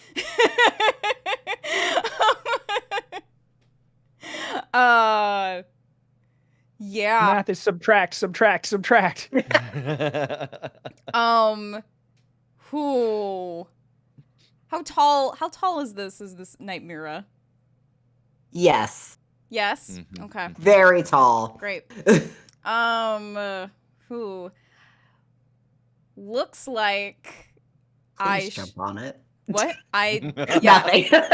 Looks like I should recreate one of my favorite video games, Shadow of the Colossus. I'd really like to try to use my impossible movement to get up onto one of the higher balconies of this mall, and I want to see if I can jump on this thing. All right. Roll to unleash your powers. Yep.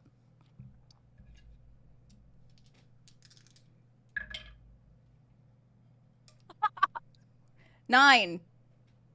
All right. So on a hit, you do it. On a 7 to 9, you can mark a condition where the effect is either temporary or unstable. Oh, you know I love it when it's temporary or unstable. Ooh.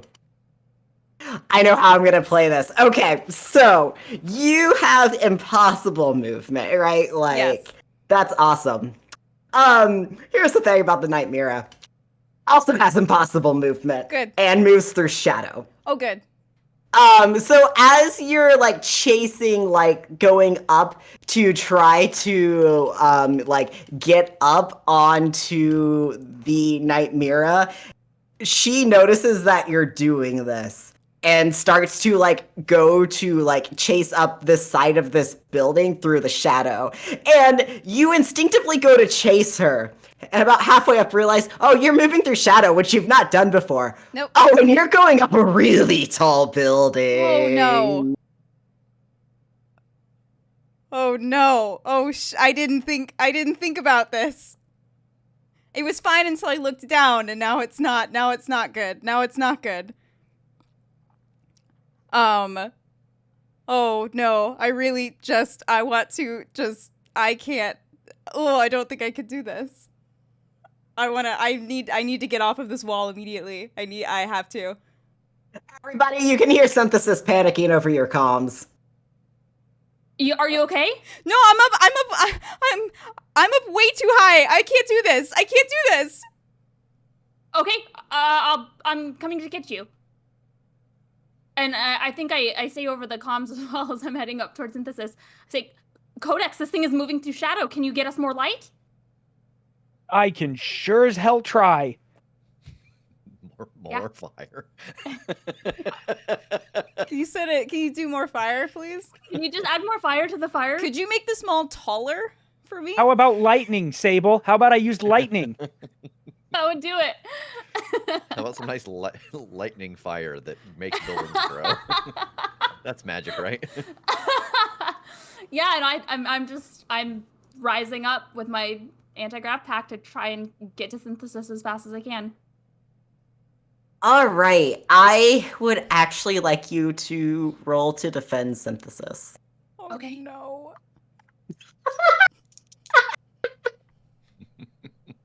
Kim's like, oh no, Megan's rolling. No, you're gonna be. I believe in you. I don't. What am I rolling with, Savior? Savior, and you have a -2 from insecure, but a +1 from influence. So minus 1. Okay. Fun things happen with failures. Mhm. Yep. Lean in. Okay, that is a 7. Ooh. Things happen with this move anyways. All right, so on a hit, you do it. So you're going to keep synthesis safe. I'll let you describe that cool here in a second. But so you get to add a team to the pool or take influence over synthesis or clear a condition. Which would you like? Oh, I got a clear condition. All right, are you clearing afraid or insecure? I think I'm going with afraid. All right. And are you exposing yourself to danger or escalating the situation? Escalate. Perfect. Tell me how you're saving synthesis. Yeah. Okay. So, how exactly are you attached to this thing right now? How are you traveling up? I think I'm like partway inside of a shadow, like high up on the wall. Mm-hmm. Okay. Yeah. Then I think I'm rushing up and then grabbing a hold of her, and I think I'm gonna use my portal gun to shoot so from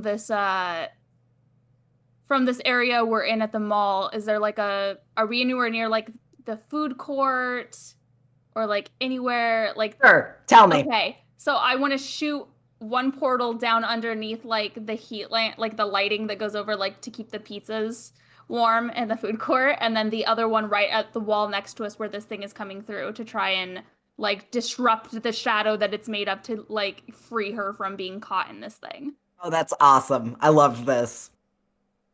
So yeah, so we see you be able to like pull synthesis out, and I imagine do some sort of cool like grav flip to get you're both like heading back towards the ground because you're Sable and you do awesome grav tricks.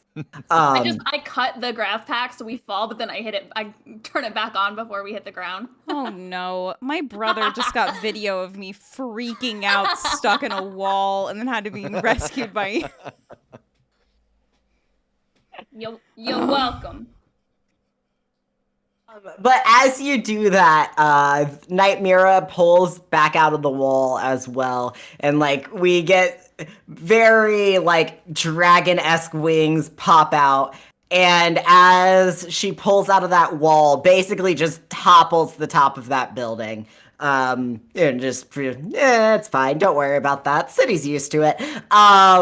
And does like that cool kind of upside down flip back towards the mall. It gets all like covered in darkness beneath like where you all are for a moment.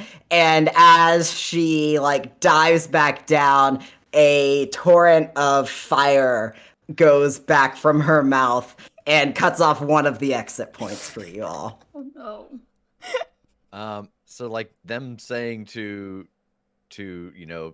hit it, and what I'm looking for is that purple glow. Like in the shadow, I'm trying to see the purple glow so I can throw some daggers at it. But it's also now breathing fire. Which tells you where its mouth is, which tells you where the eyes are, so you can find the purple glow. Yeah, it's very helpful. So yeah, that's what I'm like, just poised, waiting to see where the eyes are, so I can try to kind of do what happened with the orator. All right. Roll to. I feel like this is more of a directly engage than an unleash your powers in this Yeah. situation. Yep.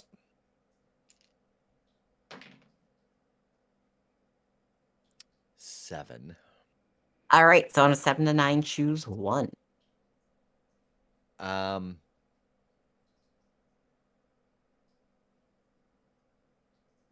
think I take something from them. And I don't know if this counts. Can I take the purple molecule thing from them? Like if I know that it's there, or is that taking it from someone else? I don't know exactly what it is, so Yeah, I know what you're going for, and I'm trying to think of how to make this work. Because I want to give you this. But there's also still something else at play here. yeah. So then take something from them. Can this stun take away their like take away the big shadowy form for a moment and make them whatever it is they normally look like? I don't know if that question made any sense. No, the question made sense. Actually, yeah, I think that works pretty well. Because there's kind of an issue with actually taking the molecule out of the, unless you want to completely disembody the creature. I don't. I mean, which you can do, but it kind of. I think because I don't know any better. Like my assumption is that like, oh, this kind of push and they'll be okay. Actually, that would work. Actually, okay, so I know how to make this work because of what's at play here. So, the daggers go like they fly pretty true. And they do, like, they hit that point pretty well, and they knock this, like, basically they knock this much smaller humanoid looking creature out of the overall larger shadow. She has like purple skin, kind of these bat-esque wings, and her eyes are closed, so like you can't really tell much more than that.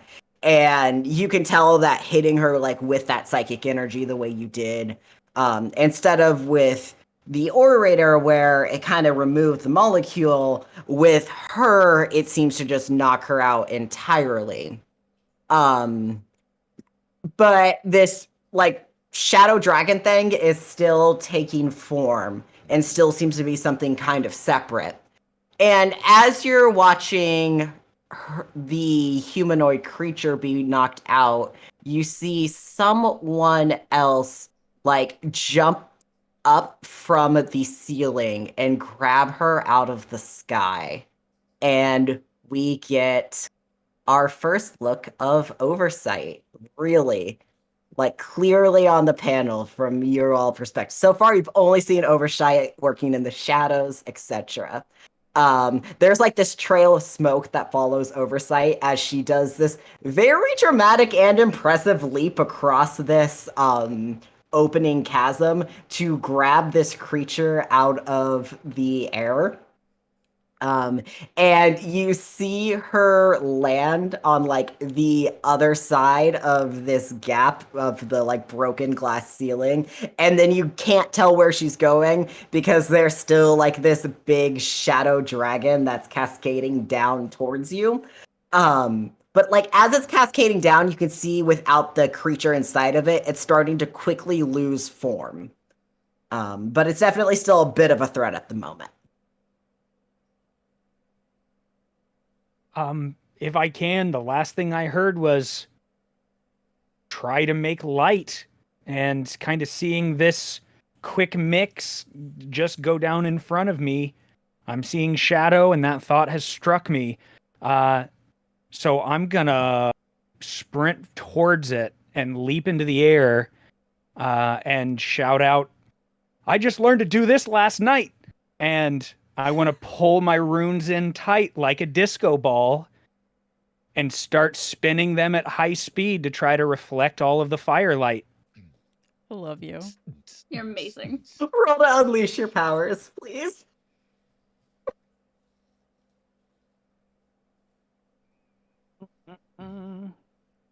Will a 13 do it? Yes, a 13 will absolutely do it. So yeah, just literal like laser beams of light just crisscrossing in every direction.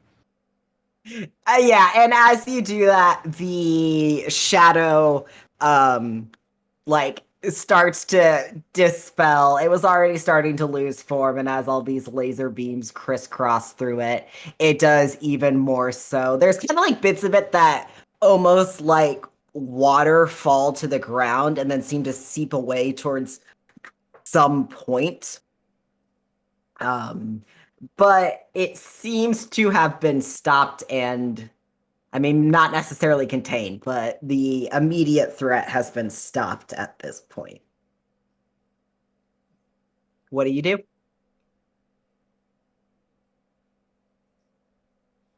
What is Oversight doing? You would need to chase after her to find out.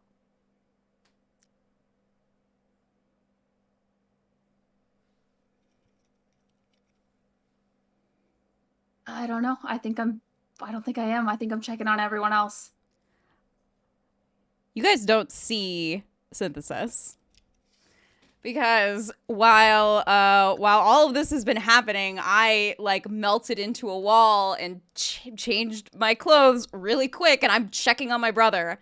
I'm running up behind Harvey. What are you doing here? He turns around and like immediately has like the oh shit I just got caught look. No, And it's he's fine. just like, It's fine. Just why you could have been hurt. I was my internship ended early, and so I went to go meet you here, and everything was on fire. Are you okay? yeah, I'm fine. Okay. Look. What? Look, I got footage of the entire thing. All the way from the start of the announcement through the entire fight. It was like awesome. You stupid nerd. I was so scared. And I just hug him so tight. He like does that like little sibling shrink thing a little bit when you say like how scared you were, because as a youngest sibling, we are sometimes very stupid and forget like how much our older siblings actually care about us. And he actually hugs you back for a moment before going, okay, gross, we're in public, stop. Yep, fine. God, what about Derek and Delita? Are they okay? Where'd they go? We got separated in the fight, I think. And he's kind of looking around, and you see that like he points and finally like he points towards the stage, because they were pretty close to the stage actually. And you see Derek and Delita had kind of like dove under the stage, and that Caleb Childs is also there. And of course, Delita has like her phone recorder out and is like interviewing Caleb Childs on the spot throughout this entire thing. Of course she is. I'm so proud of her. But also not the time. But I think God, I think what I want to do is I want to go back. I want to lead Harvey out of this mall, and I want to call my dad to come get him. All right. I am gonna chase after her if I can. How are you chasing? I mean, if I can guess the direction that she went or see it, I would just teleport after her. Roll to unleash your power. Okay. I've been doing lots of finger guns. Always a good choice. Freak 0. 8. Okay, so on a 7 to 9 market condition, or the GM will tell you how the effect is unstable or temporary. I think I'm gonna mark angry. Yeah, that's fair. All right, so you're able to cut her off. Okay. Stop. And I need a second. yeah, it's like she moved fast.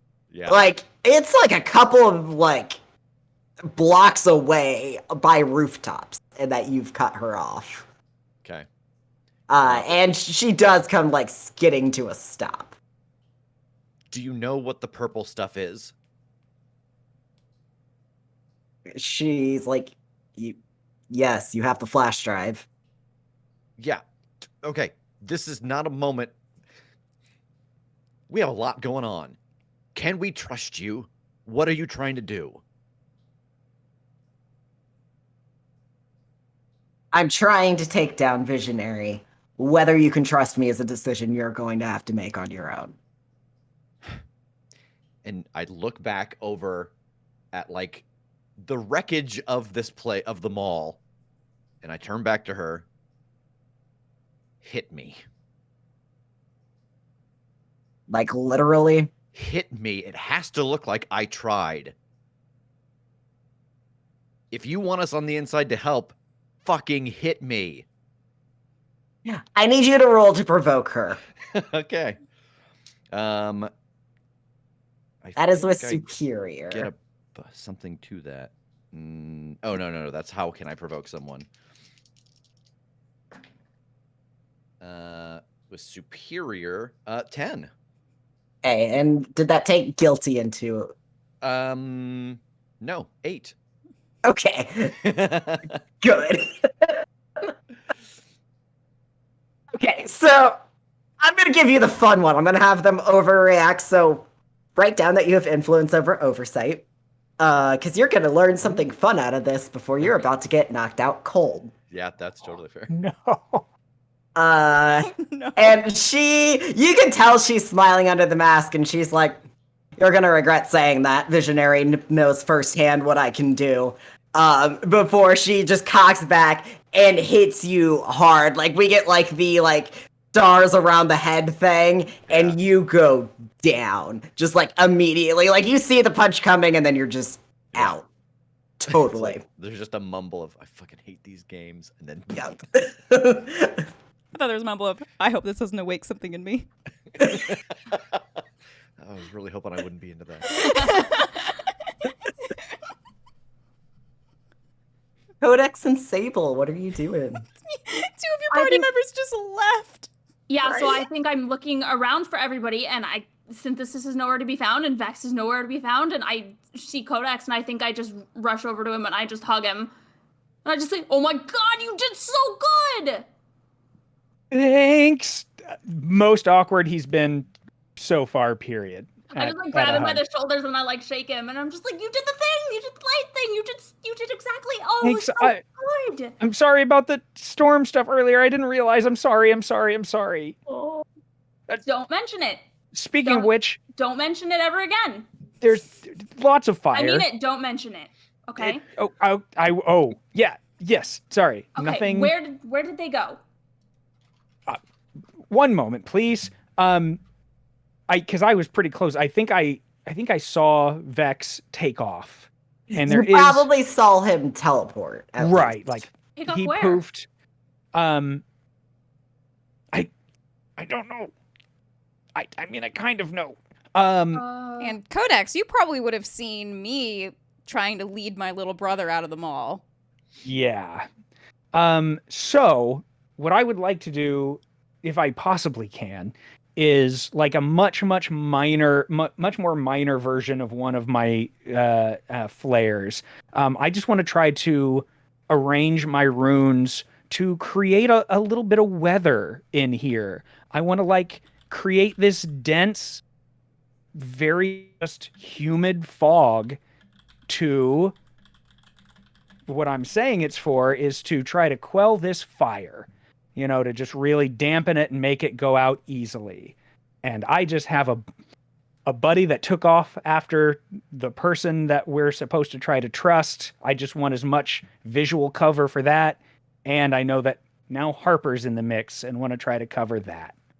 All right, go for it. You Okay, do the thing. Okay. I think. Okay. Well, I'm fine with that.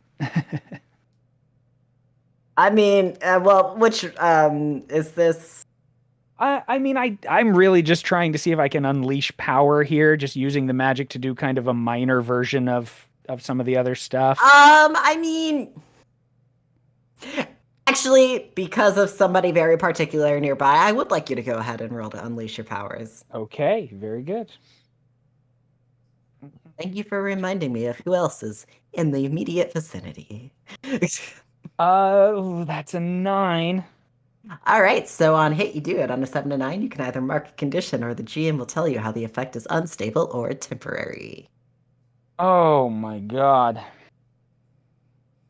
Okay, let's go unstable or temporary.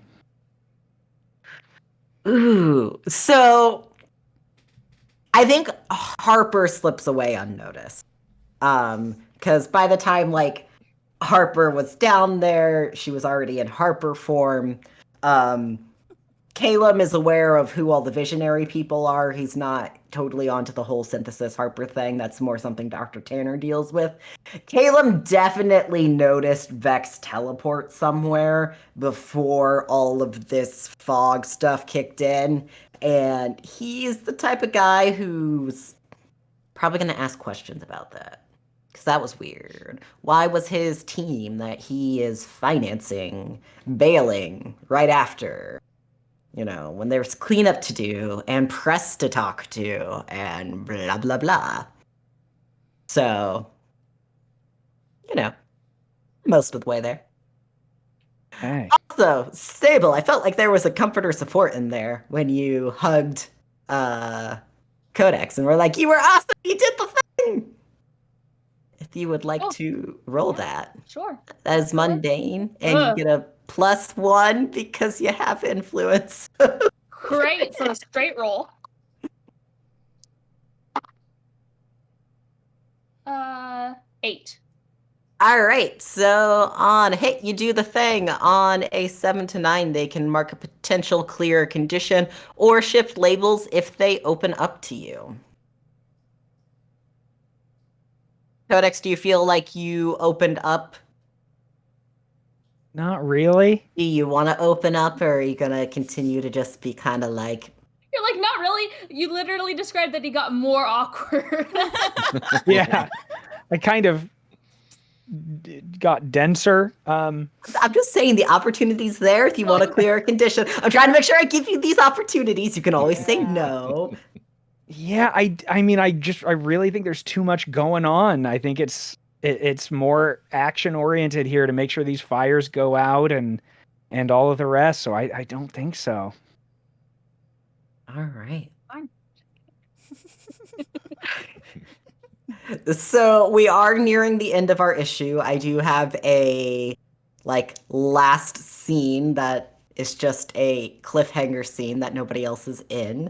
Is there anything else anybody wants to do before I give you a taste before next week of something completely unrelated? It's just, not concerning at all. I mean, if he said that Vex went somewhere, I don't know if we're able to use this fog cover for him to give any more information, but I imagine we wouldn't not go after him. So do we turn the page to Codex and Sable finding the knocked out or coming about at this point Vex? I'm not sure if I can do this retroactively or just as an afterthought, but when she hits me, what does it look like? Is she just hitting me with a fist? It's just strength, or is there something, you know what I mean? Is there a smoke trail? What is she doing? Oh, there's definitely a smoke trail there. A lot of it is, but part of it, a lot of it's just sheer strength. But part of what you also notice as she's doing it is there's a little bit of an after image with her as well. Mm-hmm. So there's a lot going on there. Lot And happening. something about the, visionary knows firsthand what I can do comment. Mm-hmm. There's a little vitriol in there. Yeah. Okay. I think I'm just big black eye, a little blood coming out of the back of my head from where I hit the ground. Sit up. Fuck. Hey, oh my God. What happened? Are you okay? Yeah. I talked to. Mm-hmm. That's a hell of a talk. Well, I kind of stand up and I put a hand on Kodex's shoulder. If we're gonna keep doing this, we got a lot of stuff to sell, Yeah. and it's Yeah, I gotta guess look so. real. Oh. All right. Let's try to get you back. Synthesis was getting some of the people out to safety. And then once we can get released from training or work today, we should see what kind of story the orator has to tell. Yeah. Yeah. Oh, shit. Do you see the purple? Yeah, a little flex, but I don't have any idea what that means. It was the Yeah. same. It was the same color, though. They did all of it. All of it. So, Oversight was there to what? Rescue this one? Maybe. Or see if it could be rescued. See how we would react to her being here. I don't know. What did she say? I didn't think I had much time, and I just asked her what, without any veil, she was trying to do, and if we could trust her. And we know what she's trying to do. And she said if I could trust her was up to me. The information is the information. I don't think I care about trusting her. I think we have an obligation either way. Yeah.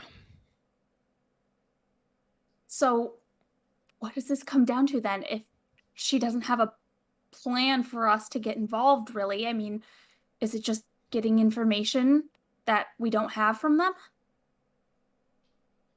Now that she knows for a fact that we're on her side, maybe she'll reach out. I told her if she wanted us to be able to stay inside the organization and do work from in there, it had to look like I tried to stop her. And As you do I'm that so movement sorry. and point to your eye, you notice a paper crinkling in your pocket that wasn't there before. I will reach in and check it. It is in the same handwriting as the graffiti on the back of Oversight's costume, and it's an address with a time and a date for later tonight. I will show it to them. Someone got a good memory. Yeah. And then No. I eat the paper. I've seen enough James Bond movies to know this is how this is done. And I'm just chewing That's- this paper. Could have burnt the. Yeah. Okay. No more fire. It's fair. Speaking of, did anybody get my brother out of the fire? Did he just die? No, I put out the fire. Oh, okay. I think Synth got to him. Well, you win some and you lose some. Man, I thought it was just going to be training today. Ugh. They really know where to hit us, don't they? Yeah. Mm. We're probably supposed to go clean this up, aren't we? Yeah. Oh, come on, we did enough. Yeah, but let's make sure Boss Man sees this. Yep. Yeah. All right. Let's go.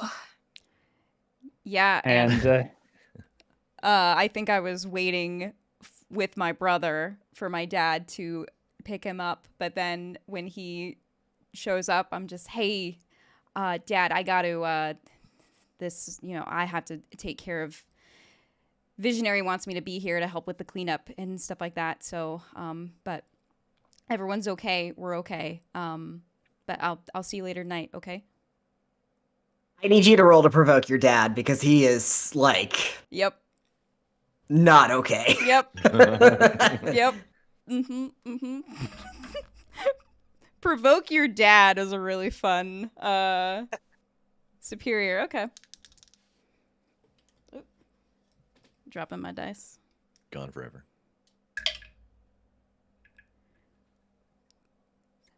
A 7. Okay. Let's see. So on a hit, they can do what you want, or on a 7 to 9, they can instead choose one.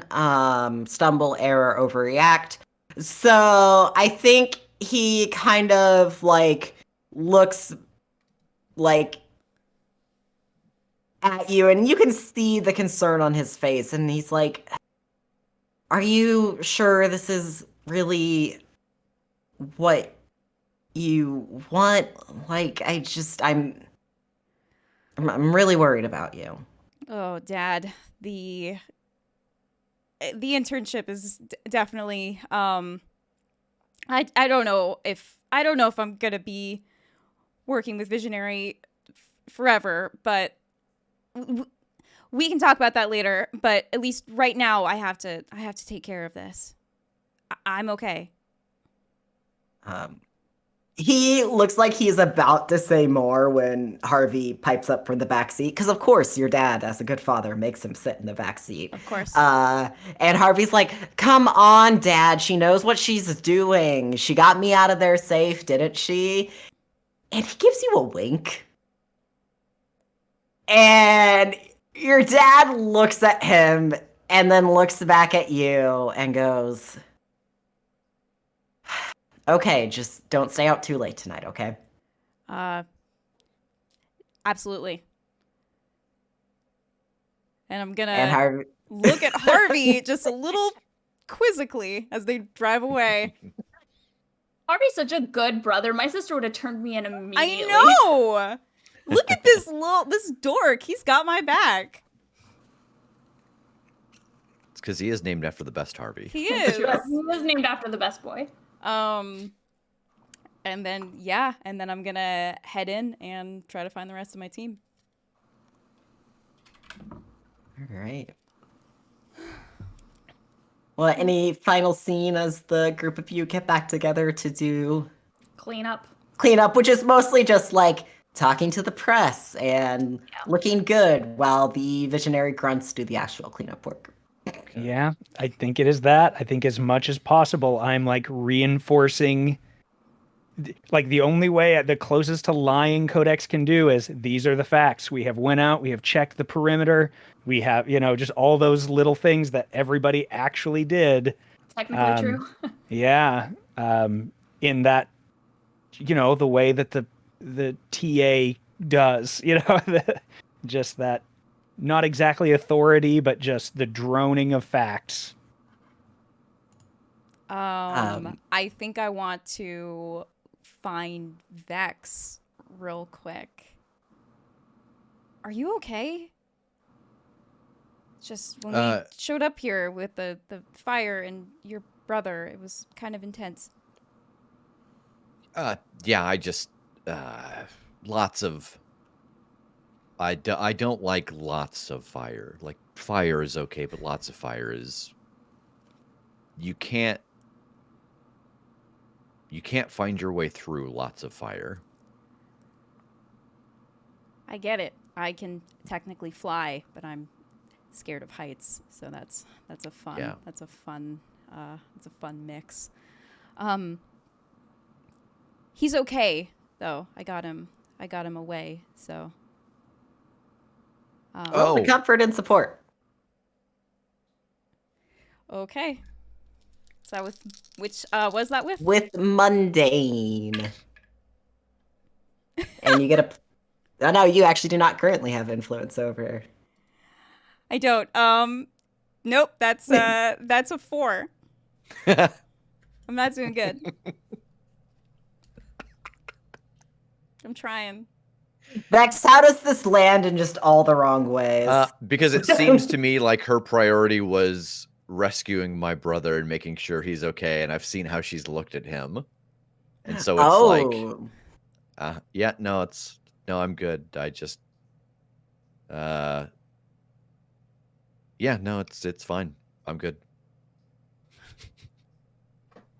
How's that making you feel, Synthesis? Are you feeling a little guilty, a little hopeless? I'm just racking up the conditions. I'm feeling guilty. All right, before I do what I want from that scene, does anybody else want to do anything? Yeah, do we want to talk to the orator now or next episode? I think next episode will be good because I have something really great to lead into my like final scene from here. Okay. Yeah. And I'm gonna put you on the spot. So Vex, as you're walking away from that, a reporter like almost just like besieges you from nowhere, and like there is a microphone in your face. And you don't even recognize like what news station they're from, and they're like, Vex, how does it feel to have helped protect the city and succeed where your brother wasn't able to today?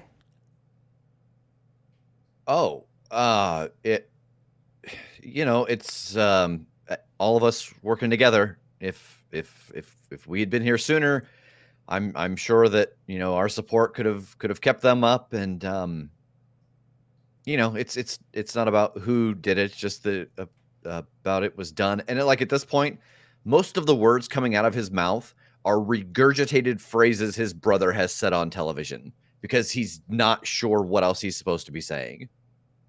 Oh. And like anyone who knows him well enough probably sees like that there is no like response or truth behind the eyes. And as we get like that panel, we turn the page, and the next panel is like that same panel but on a TV screen in like a hospital exam room. And we see Outlet like sitting in the hospital bed watching this newscast, and a doctor steps in.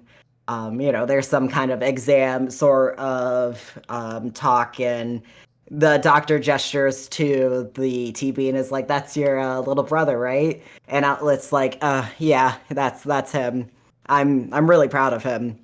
And as Outlet says that, the doctor's using his flashlight to check Outlet's eyes, and we get just the slightest flash of lavender. And in the bottom right corner, we get "to be continued." No! Yes. Sorry. Awesome.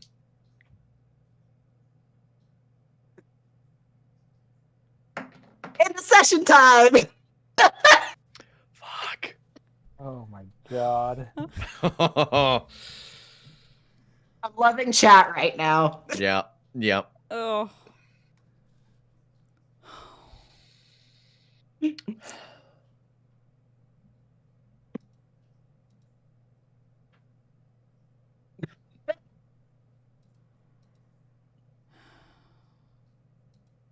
All right, so at the end of every session, you can grow closer to the team, grow into your own image of yourself, and grow away from the team. We all just had a moment of silence. Yeah.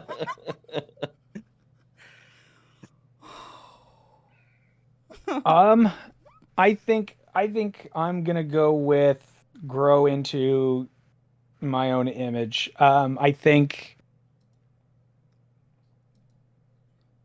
there is really a moment of temptation, like the weirdest mix of both and temptation, because he saw something that he's afraid because he wants it. Like, he wants to be able to have the power to make something like that. And just that taunt. Oh my God. Come on. Good Lord. Ugh. Yeah. And I don't know. That's almost an argument for growing closer to the team, because Vex stepping in there and talking to him and snapping him out of it let him hold his ground. Oh shoot. Yeah, now I am torn. Crap. Yeah, I'm switching it as I say it. I think I'm going to go closer to the team because of that. Like, without that, there's a chance he could have fallen to exactly what he fears most. Yeah, Vex, you got me, bub. Okay. All right. So, Vex, since you already have influence over Codex, you get to move his labels. Yeah, what are they? Top down, I have 2, 1, 0, 1, -1. I'm gonna move Savior up, and That's it. that's it. No negative ramifications whatsoever. What were your top 3 again? 2, 1, and then Savior was 0. And then Superior was the next. That was a plus. I think I'm gonna move your danger down. Danger down. Oh my. Because I think that, like, the moment I'm imagining is just the two of us talking and being like, come on, buddy, you're the smartest man I know. But you gotta, like, when the moment happens, you gotta talk to me. We can't, you gotta, you gotta act on it.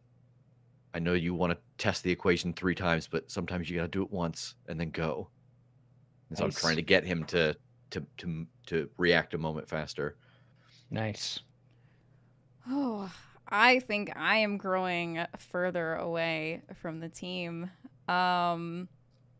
Vex and I keep having these near misses where we both keep trying to open up to each other and it's not working out. And I was so close to telling you that, like, my brother was also in danger in this same thing, and just it didn't. Yeah, so I think I'm taking influence away from Vex.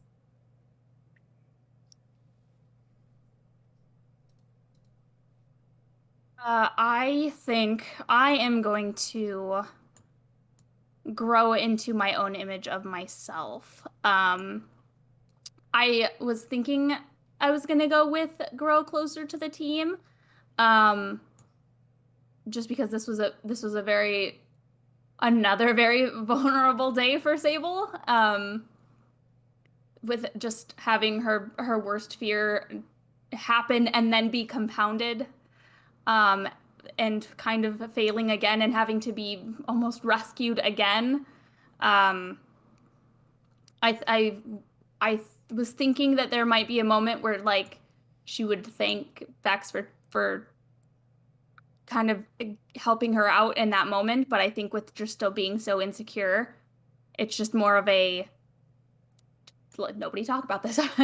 Nobody acknowledge that this happened. I don't want to be seen as a burden and somebody who can't handle what we have to do. And so I am going to shift my labels, especially with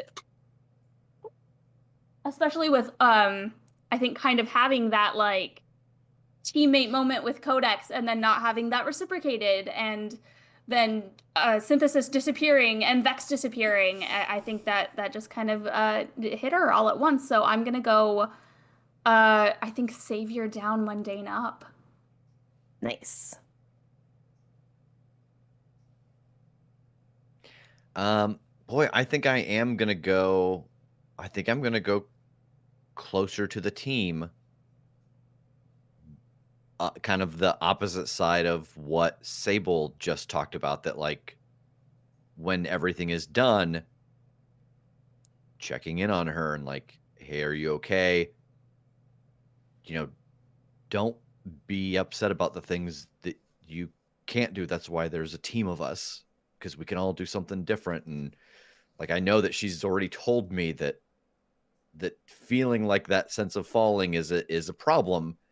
Then I just try to reemphasize, that's that's why I'm here. I will catch you when you fall so that you can focus on the other stuff. You've got the science. And so I give her influence over me if she doesn't already have it, but I think she does. Yes. Yeah, well then I don't know. I feel like if we have that conversation, then that might affect her differently. Oh, okay. Because I was thinking of it in a way of like that not happening and just being like, okay, well we're just going to pretend that none of this happened. But I think if we do actually kind of have that conversation, Oh, like if I had like went first in saying what we were doing, or just I just mean like if I had said out loud that I wanted to do that scene before you. either, yeah, like I guess if that happened at some point, if it wasn't just like, if it was acknowledged, that's what I'm looking for. If what happened was acknowledged, then I think that might help a little bit. I think it was a lot of the just sudden unknowns of everything that was happening, I think would is what would push her to feel like this consistent I guess struggle of not being good enough as it goes along. But I think if, we actually have that conversation, like, yeah, we're a team and like we're there to, help each other. I think I'm still gonna stick this with the same option, but I would change labels. So instead of mundane up, savior down. I have to erase everything. My brush is so small. I think I would go.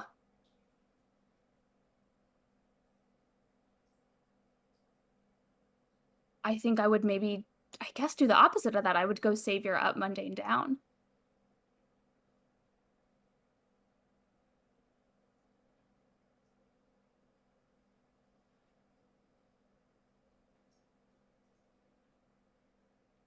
Yeah, and I think she's just like,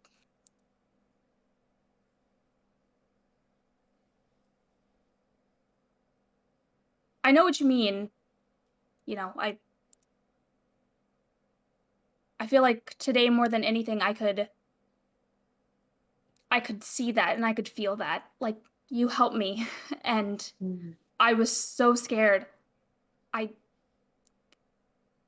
The year that I left, I was so excited to just go and just explore new things and go on these adventures, and I got my anti-grav pack and I was on this other world and I was just learning how to use it, and I got caught in this terrible storm and I was up so high and I couldn't find my way to the ground. I didn't know which way was up. I've never been able to get past it, and I was just put right back there and I froze, and I tried so hard to be an asset, and especially being on the train again and messing up again.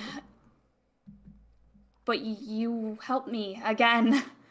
And in the mall, Synthesis was so scared, and I just knew that I had to help her get back to where she needed to be. And yeah, I think you're right. We just have to be able to be there for each other. And I mean, I'm sorry that I couldn't do that. You disappeared so quick, and then I didn't really see you again, and then you came back and then you disappeared again. And I would like to be able to return the favor. I guess, if that would be helpful for you as well as a teammate, Yeah, that's kind of weird. It's almost the same story. I was real young when my first power appeared, and it was It was when our house was attacked. One of my brother's enemies attacked the house before they put a lot of security around it, and I woke up and the house was on fire. Shit. And I just started thinking of all the places I wanted to be that was not in that room. But they were all still places in the house, and everywhere I went was on fire. And like he rolls up his pant leg, and you can see that there's some scar like around his ankle and his foot on one side. It's very disorienting when you don't know which way is up, and no matter where you go, the thing is still there. So that's why I vanished. Like I usually don't leave without saying goodbye or to chase the supervillain. I did not say goodbye there either. But both extenuating circumstances, I think. Yeah. Yeah, that's fair. I guess just know that I'm here to help if you want help too. Yeah, I gotta. That's good. That's good to know. I gotta remember that I can take help, not just give it. Yeah. Cool. Yeah. Cool talk. Yeah. Good times. Yeah. Sub. Yeah. I think it's about that time. And they vanish.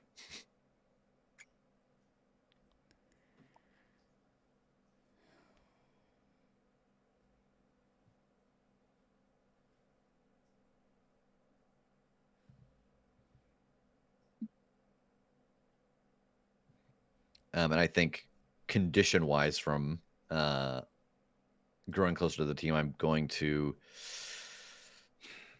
I'm going to get rid of guilty, I guess. I think that makes more sense than angry. All right.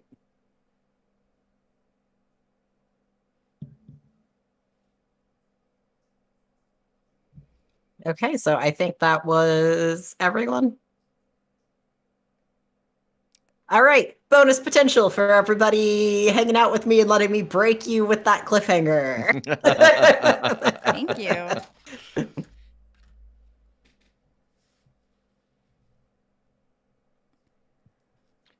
All right. So, Kim, what have we got? There's a couple things going on in the near future. Yes.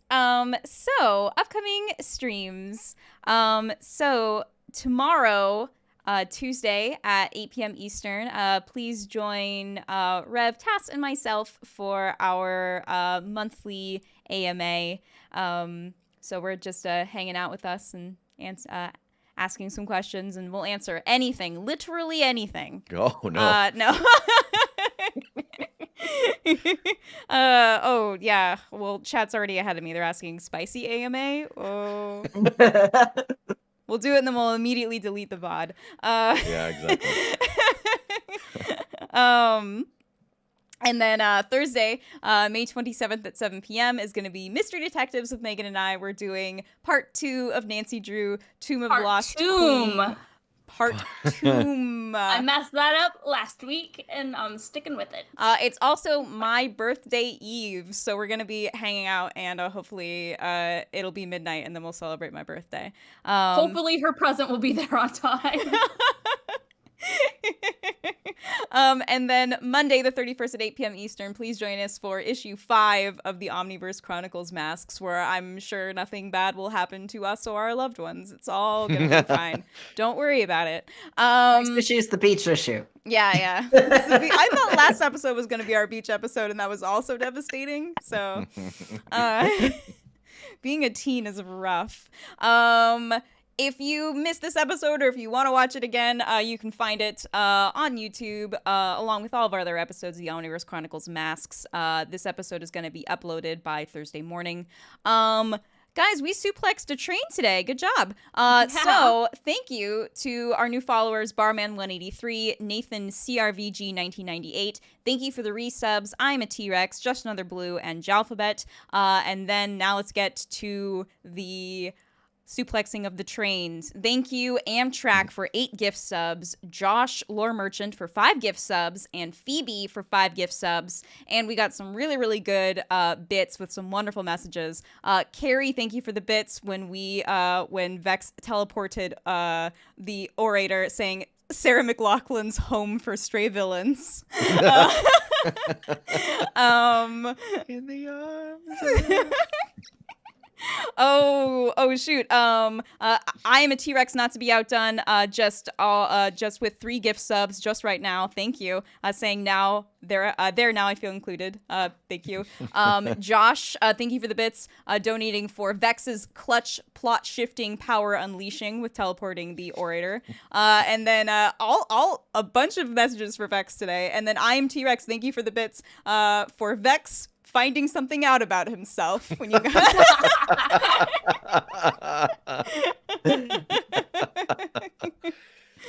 Oh man. Oh, do we have any more announcements? Boy, I sure thought that there was something, and it is immediate. Oh, so we do not yet have information about the meetup and the live show for Gen Con. We are working on it, but we have officially submitted our game panels for Gen Con. So we will be running twice a day, Thursday, Friday, and Saturday, once on Sunday, and it'll be 20 slots at each play session. So that will be on the schedule once that opens up and you're allowed to sign up for things. Yeah, and also just thank you all for watching and hanging out with us.